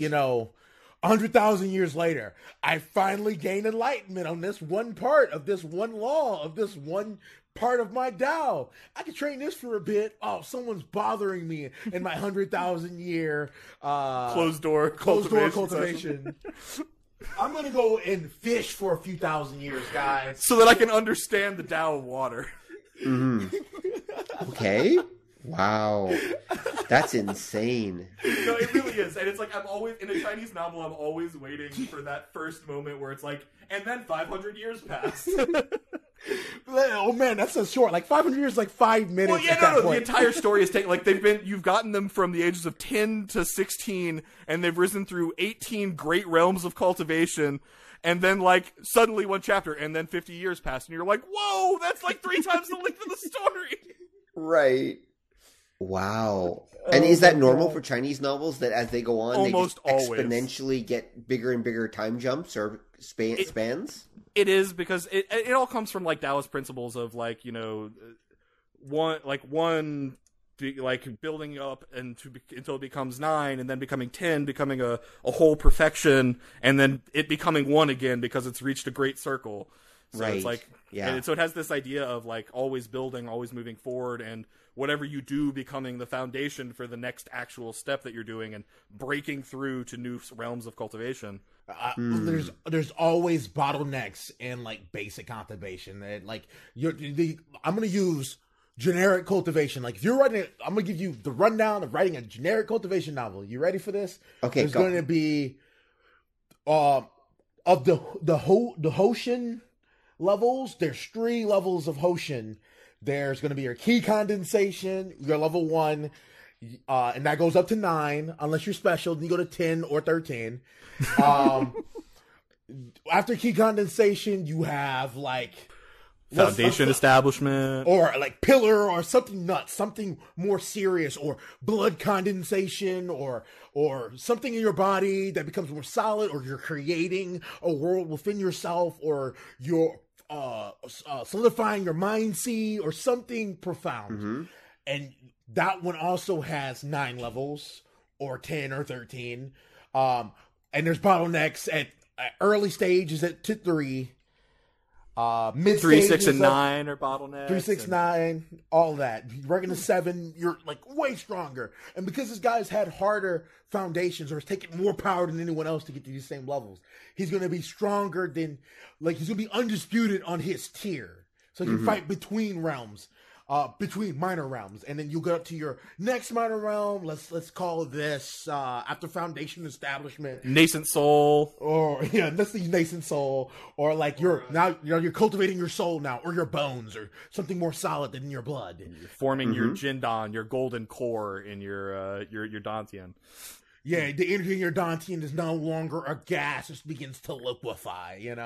And here is you're at the end of the first minor stage, and once you break through, it's your ninth level here. You become what other people would call an immortal, but you're not really an immortal. You're what the mortals think are an immortal. You can fly now, or like you can use flying swords, or you can destroy mountains with a punch. But you ain't shit, really. Yeah, you're just the weakest of immortals. You're the bitches in the cool people realm. Now you understand just how small you really are, and now the stuff that was ignoring you before now pays attention because now you're food. Right. Like you weren't just like algae in the pool. Now you're the baby fish that feeds on the algae in the giant ocean. Right. And then that would have 3 more stages, which is even more profound going up from there. And then, but typically the idea is that the beginning stuff is always going to be a lot easier to do. It's not as profound. There's been a lot of people that have done it. It's very well explored. Whereas each level you go up higher, it takes more and more innate talent to be able to achieve that level. So you have more outstanding geniuses. You have people that had better upbringings and had more access to more resources. You have... Even cultivating the first level requires you to be a genius of geniuses, right? Like have you ever watched or read Hunter x Hunter? Yes. Curiosity? I have, yeah. So Hunter x Hunter, everyone who can sense or use Nin is like a super genius. Yes. Like an artist of artists. So like imagine that. And you're at that point where like if you have like a little bit of cultivation, you are the best of the best of the best. Right. And like moving up from there means you're just so much better than everyone else that it hurts. But this land is so vast. Like a Googleplex isn't big enough to explain the size of the world you've been born in. So because there's so many people, the best of the best of the best ain't good enough. If you go farther out, and the bigger you are, the bigger pond you need to get into, and the bigger fish are in there. And it's just a repeated kind of cycle of that until you get up to the end where the character is probably one rank under the strongest because there's no tension if they've already gotten to the top. Right, of course. Yeah, it as stops you go when they farther, reach the top. The mysteries are harder, the profundities are deeper, and it takes more time to cultivate. And also typically our main characters are cultivating some heaven-defying cultivation technique that requires way more resources than a normal person would anyway. But it's fine. They're lucky enough to find way more resources even over and above that than a normal person would find. And then there's a division of the main characters based on what their Tao is in. Because if your main character's Tao is Saber, he's a wild man. He's an animal, a gorilla. If he's a sword, he's lofty and above normal things. And graceful. And then you've got the spear that's just going to be like piercing through everything and making large sweeping strikes to knock back hundreds of foes. Or you've got your against the gods greatsword that has hundreds of attacks swinging at him and he swings with one swipe and destroys them all. Wow. Okay. So wait, so these are these weapon metaphors actually part of these stories? Yeah, no, the weapons of the characters and all this sort of things are very intrinsic to the stories. It's almost another character to the story is the Tao that these characters follow.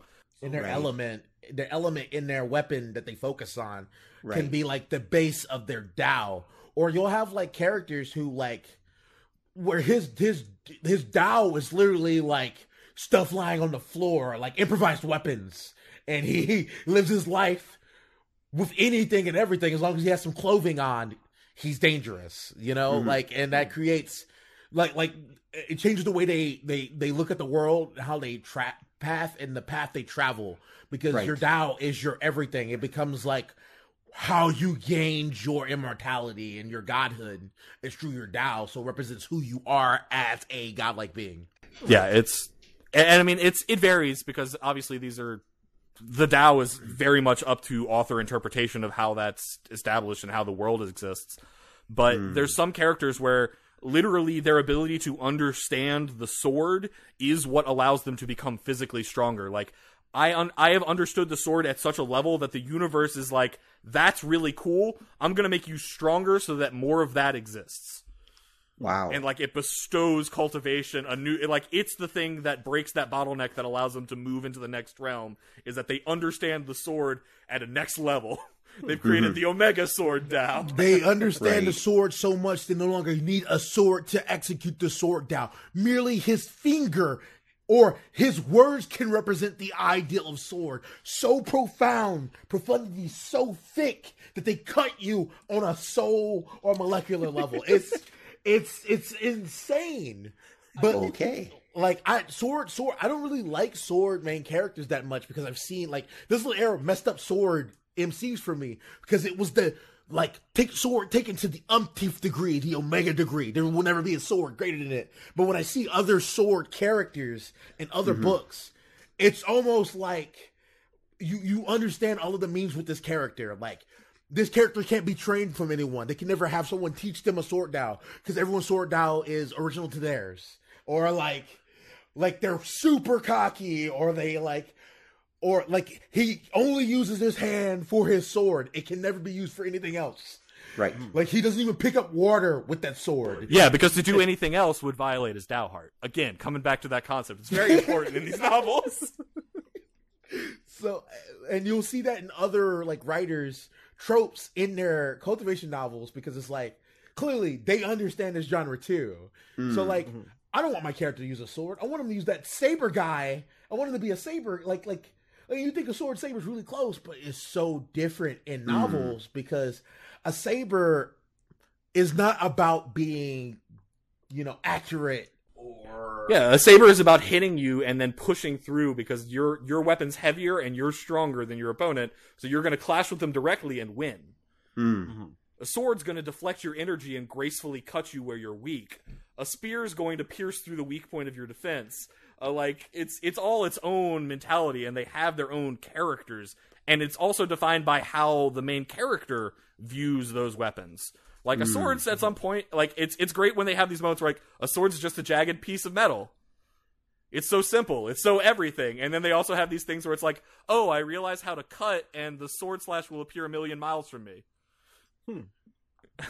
Okay. Wow. And like those are equally relevant, profound ideas to them, but it makes perfect sense with where they are in the story and what you know about them at the time. That's amazing. I mean, wow. Okay. Actually, let's flip things around. So what are some of the things you hate about web novels? Do you guys have any pet peeves? Obviously, we've learned about what you love about them, but what do you actually like? What annoys you about them? I love tropes, but I hate when people rely only on tropes and cannot create characters. I'm gonna give an example of why web novel translators usually cherry pick, because when they don't, you end up with something like Lollibaba that gets 30 chapters and it's the worst 30 chapters you ever read in your life. It's like you take every trope. You got old lady and a tiny girl body. She's naturally gonna be a Mary Sue, and yes, in a cultivation novel or in a main character thing, your main character's gonna be strong. They're gonna be special, of course they are, but they're not Mary Sues. They have flaws. Yeah, honestly, I think a lot of, to me, an author, like if I'm saying an author is good in a Chinese cultivation novel, it's because they have the ability to. Although I am 100% sure this person is going to survive to the end of the novel and become the strongest person in the universe, they can make me believe that they're about to die in the next chapter. Right, yeah. Makes sense. Ass pulls. I'm sick of ass pulls in bad web novels. Like it's one thing if, yes, heaven looks gracefully down on you and you get, or like you get a lucky chance, which gives you an ability that later gives you an item that later you discover was greater than you thought it was, that gave you protection from X thing.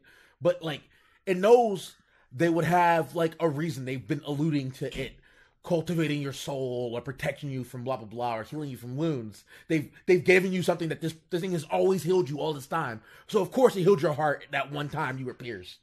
It made sense. You just didn't know the gravity of how good this thing was. In bad novels, and I'm going to name drop another one. Don't read it. Shadow Hack.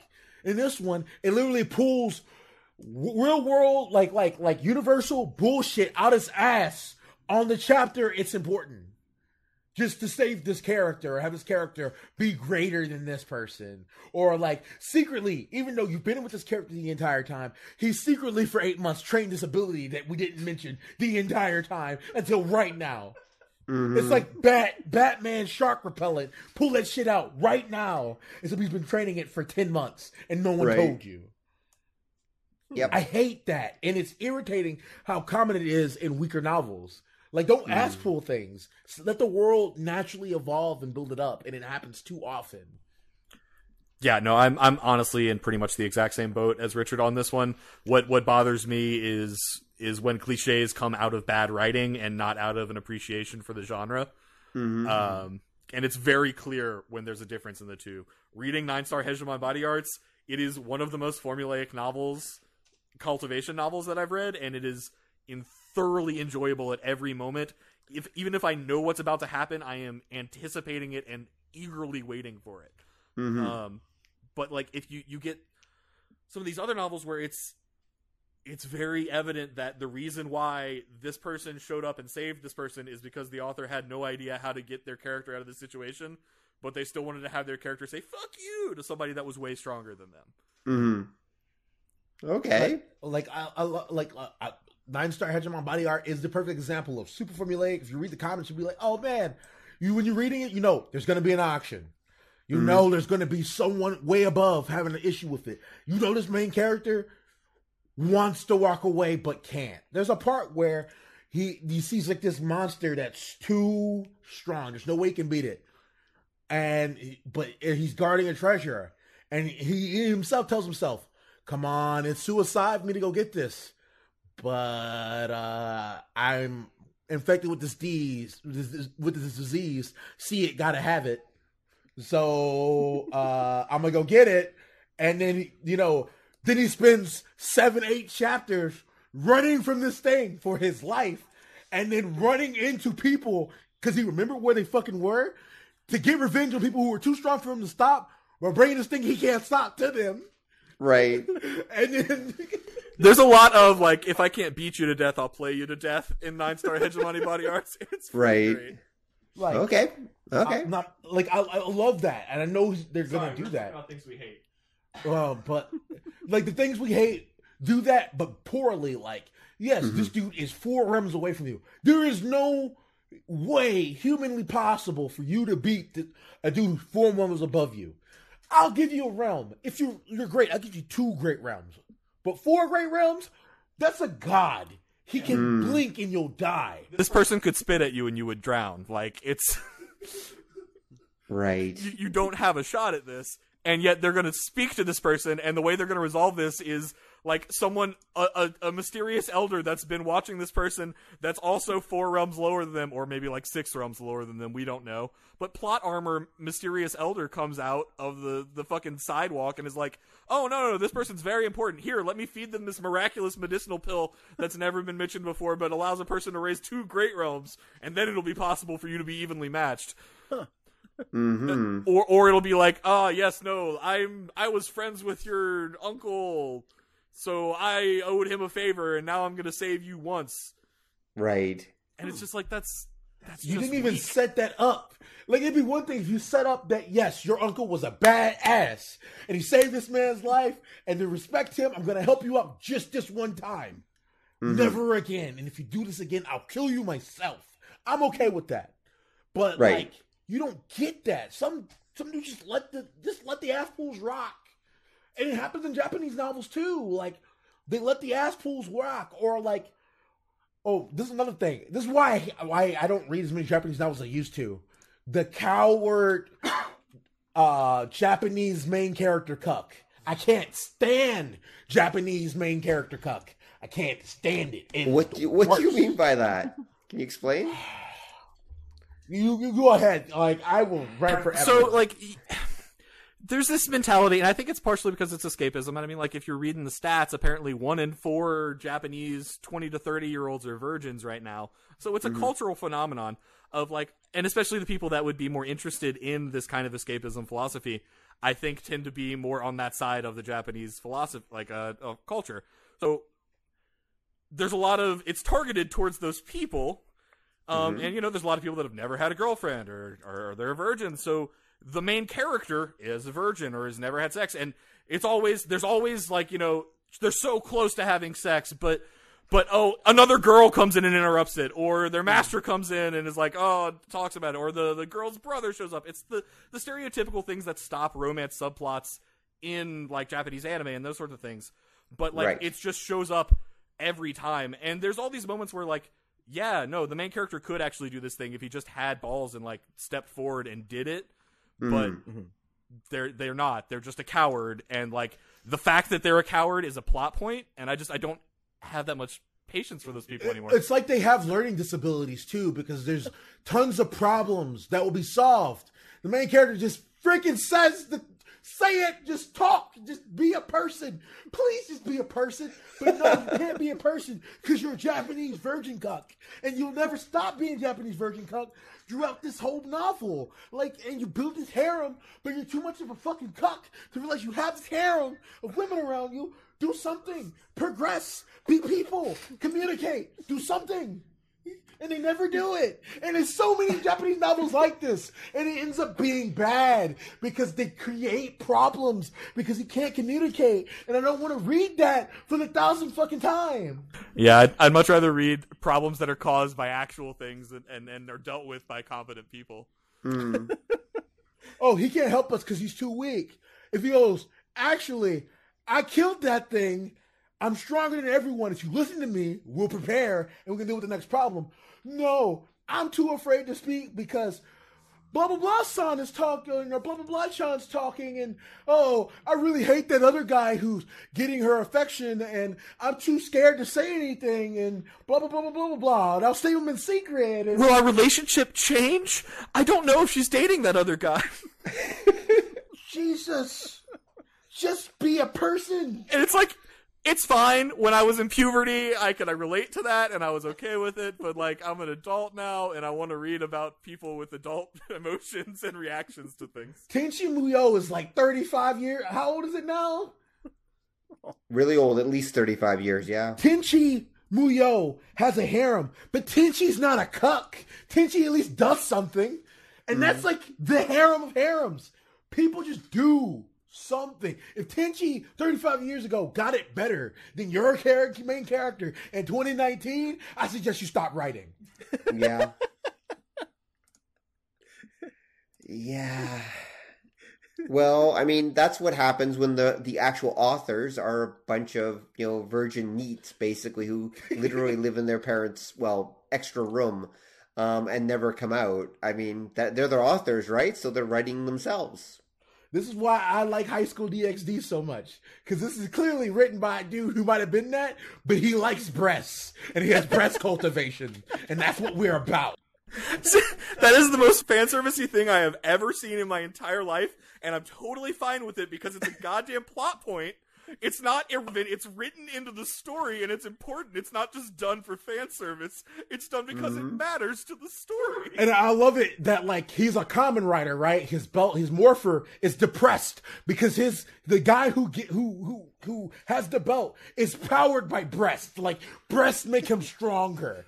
He's the Okai dragon. Okay, that's his cultivation, his strength, his base. He's like the opposite of a cuck, and it's great.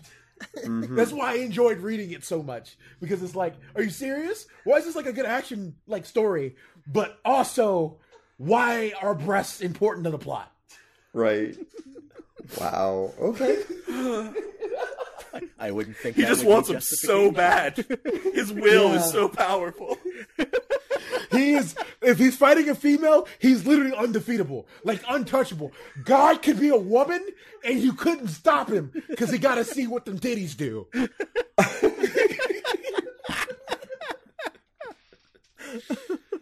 Okay. Like the Morpher, the dragon, his red dragon. He used to be the Rampage dragon. Like the real Christian God had to team up with like other gods from like Greek mythology and shit to lock down this dragon from rampaging and split him and put him in his belt because he was that strong.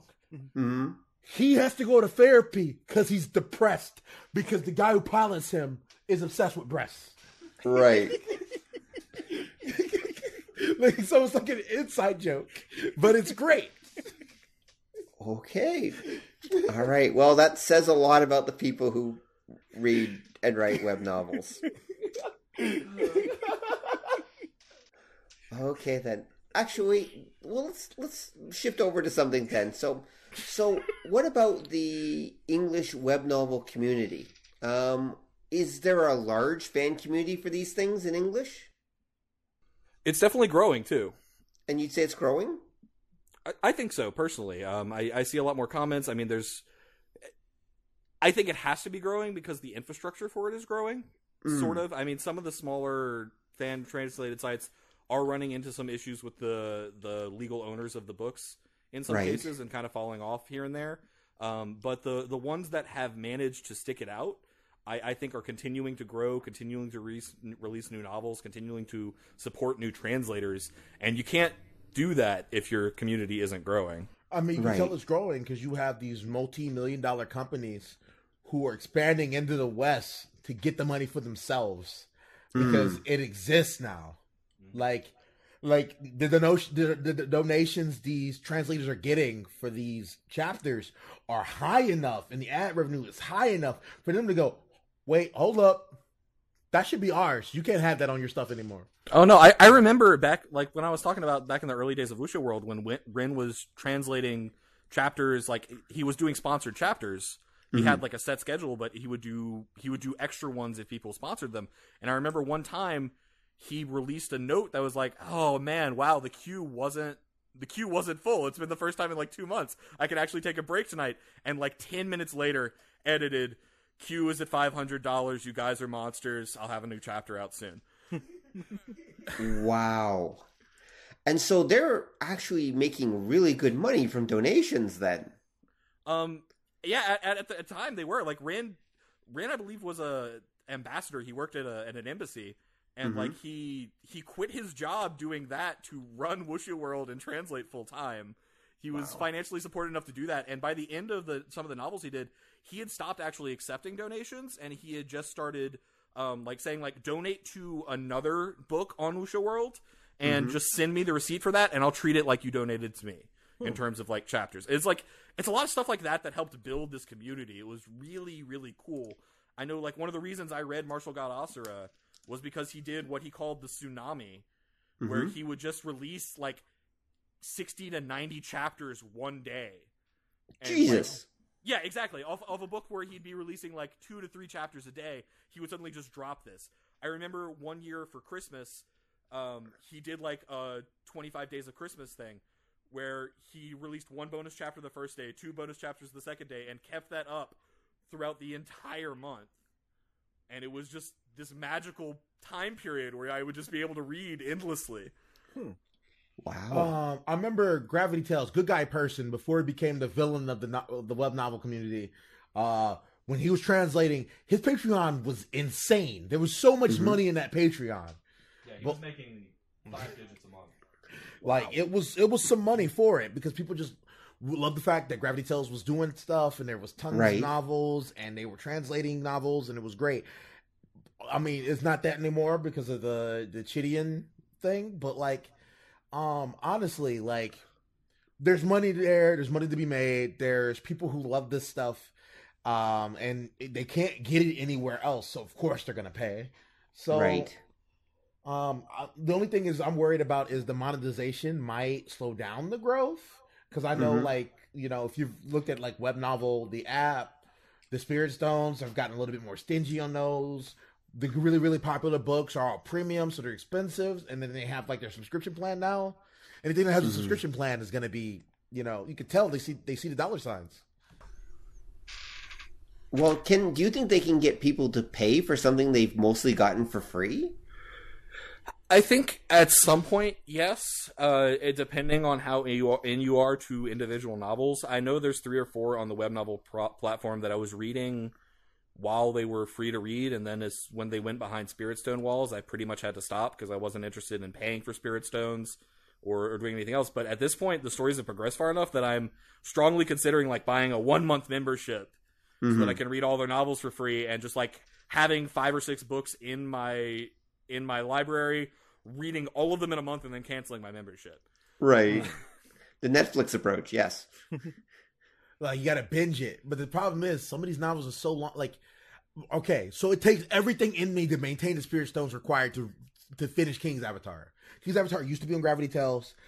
went up to Gravity Tales to like chapter 970. I read 970 chapters for free, and then it went over, and now it's like chapter like 1400 now.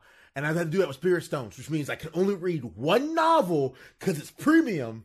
I only earn enough Spirit Stones for free to maintain one novel. But if there's a batch release, I literally can't read it. I don't have enough Spirit Stones to read every chapter. So then it becomes now I gotta watch every ad. I gotta do everything. Hopefully get enough. And then Spirit Stones expire. So if you don't stay on it, you lose your Spirit Stones. If you stockpile for this novel. So it's like, it's rough. Wow. It's rough. So that's how they're trying to trick you or get you to buy or to pay, basically give them real money. Is by playing with these Spirit Stones and limiting them and playing all these kind of games with you, at least on Chidian's web novel site. Yeah, you have to buy stories per chapter with Spirit Stones to progress in them, and it gets really rough. The longer the chapter, the more expensive it is. So like you'll have premium. The cheapest premium chapter is 8 Spirit Stones, which is like one check-in for that day. You get one every 24 hours. Right. You used to get more, but they lowered that. But now it's like sometimes you'll have chapters where it's like 17 Spirit Stones to read this chapter, and you're like, oh my God, it was a cliffhanger just now. I have to read this. Don't do this to me right now. Right. Well, it sounds like a good business strategy. I mean, no, it's an excellent business strategy, and that's what's terrifying about it is that there's a very real chance that it's going to negatively impact the industry. Right. Yeah. Well, I mean, maybe isn't having Chidian actually have an English site, isn't that better for web novel readers? Yes and no. The issue is they are not nearly as concerned with quality of translation as the fans have been traditionally, or at least with the more popular sites like Wuxia World and some of the other big ones that are out there. Right. Okay. So just the quality's going down on Chidian because their translators are probably paid like crap.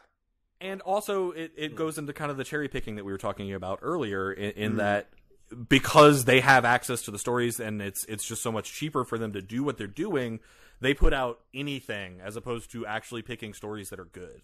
Right.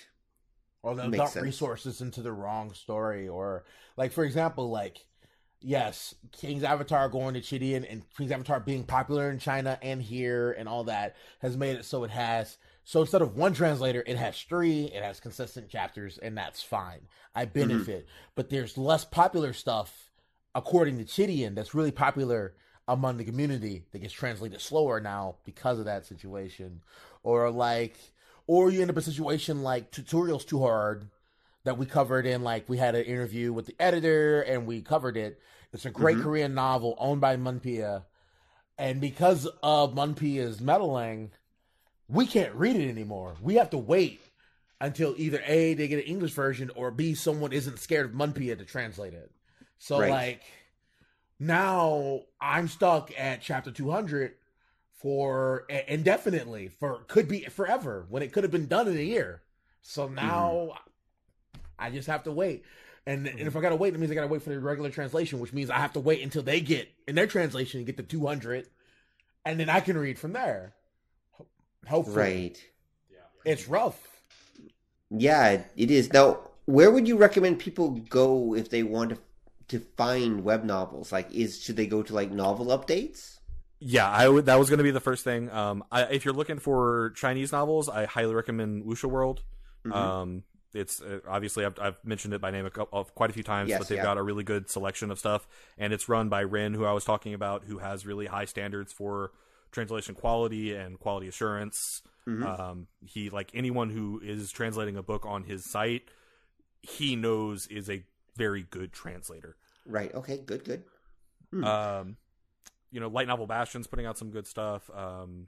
Obviously, like if you are interested in looking for them through Chidian, you can look through them through their web novel app. Munpia is a little bit harder to access on as an English reader. Well, for Korean novels, I would go to Novel Updates and check there. Or if you have or you can like look for it by translation. So like Rainbow Turtle, great Korean translator. Anything Rainbow Turtle has touched is going to be good. Half of their translations, unfortunately, can't be found anymore. So you miss out on that history, but You know, if you see Rainbow Turtles translator, it's probably pretty good. Right, Salvation Translations, a lot of the Korean translators have their own websites. So Novel Updates is a really good place to look because not only is it going to kind of let you know where the story is right now, and it's also going to, it lists chapters by title of story typically. So like you can read a chapter and be like, oh, that seems interesting. And then you can research that book from there. But it'll also typically have where it is hosted, or at least a link to a place where it's hosted so that you're able to find it. Right. Okay. So it's a really great resource for finding new novels. Okay, yeah, definitely. I can see that. So we're almost out of time. So one things I want to ask you guys is, so since you're so immersed in web novels and such, have either of you actually tried to write a web novel? Yes and no. I'm not writing it in a web novel format. I'm not releasing it by chapters, but I am taking Chinese philosophy and kind of writing my own English story based on it.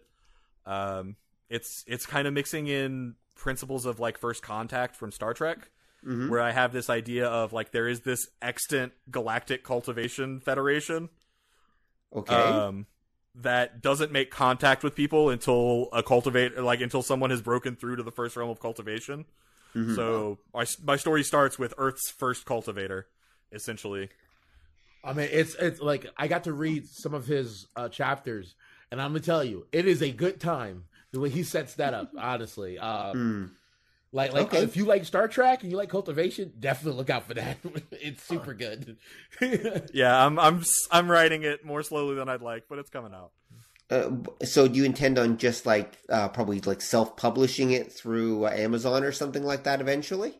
Yeah, I definitely gonna look into it, see if I can get it either through get it on Kindle or Amazon or something to that effect. I mean, potentially I might even reach out to people like Usha World and try and see if they would be interested in hosting it as well. Because I'd like to support that community if possible. But that's, of course, up to them.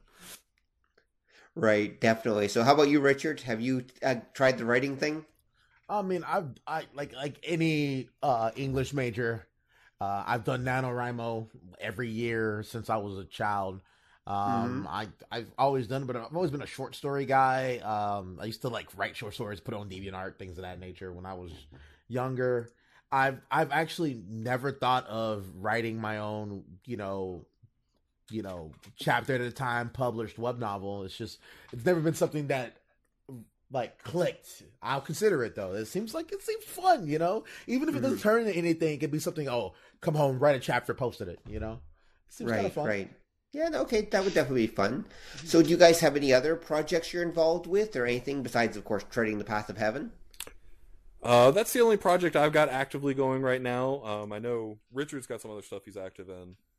I have a lot of things. Well, if you'd like to support me, give at Squad Foresight a follow. I started an esports team. I sponsor competitive fighting game players to travel the world and compete underneath my brand, and I try to find advertisers and tie-ins for that. I recently I used to be part of Level 42 Gaming because I used to actually compete as a fighting game player and as a League of Legends player when I was younger.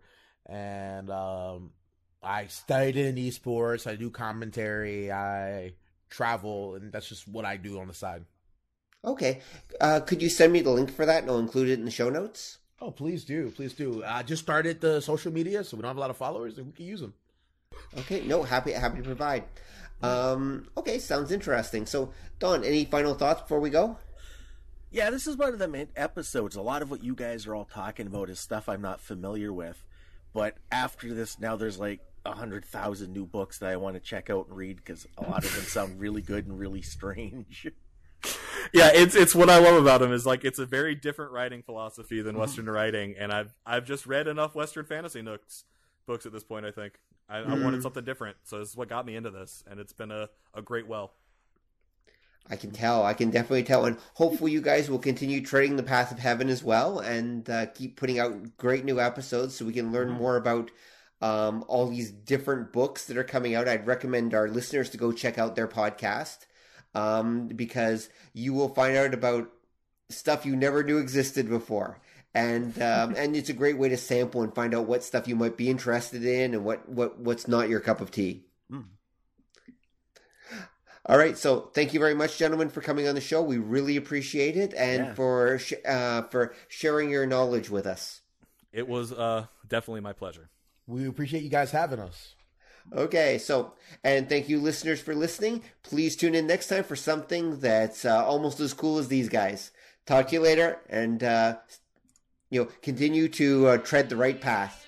Good night.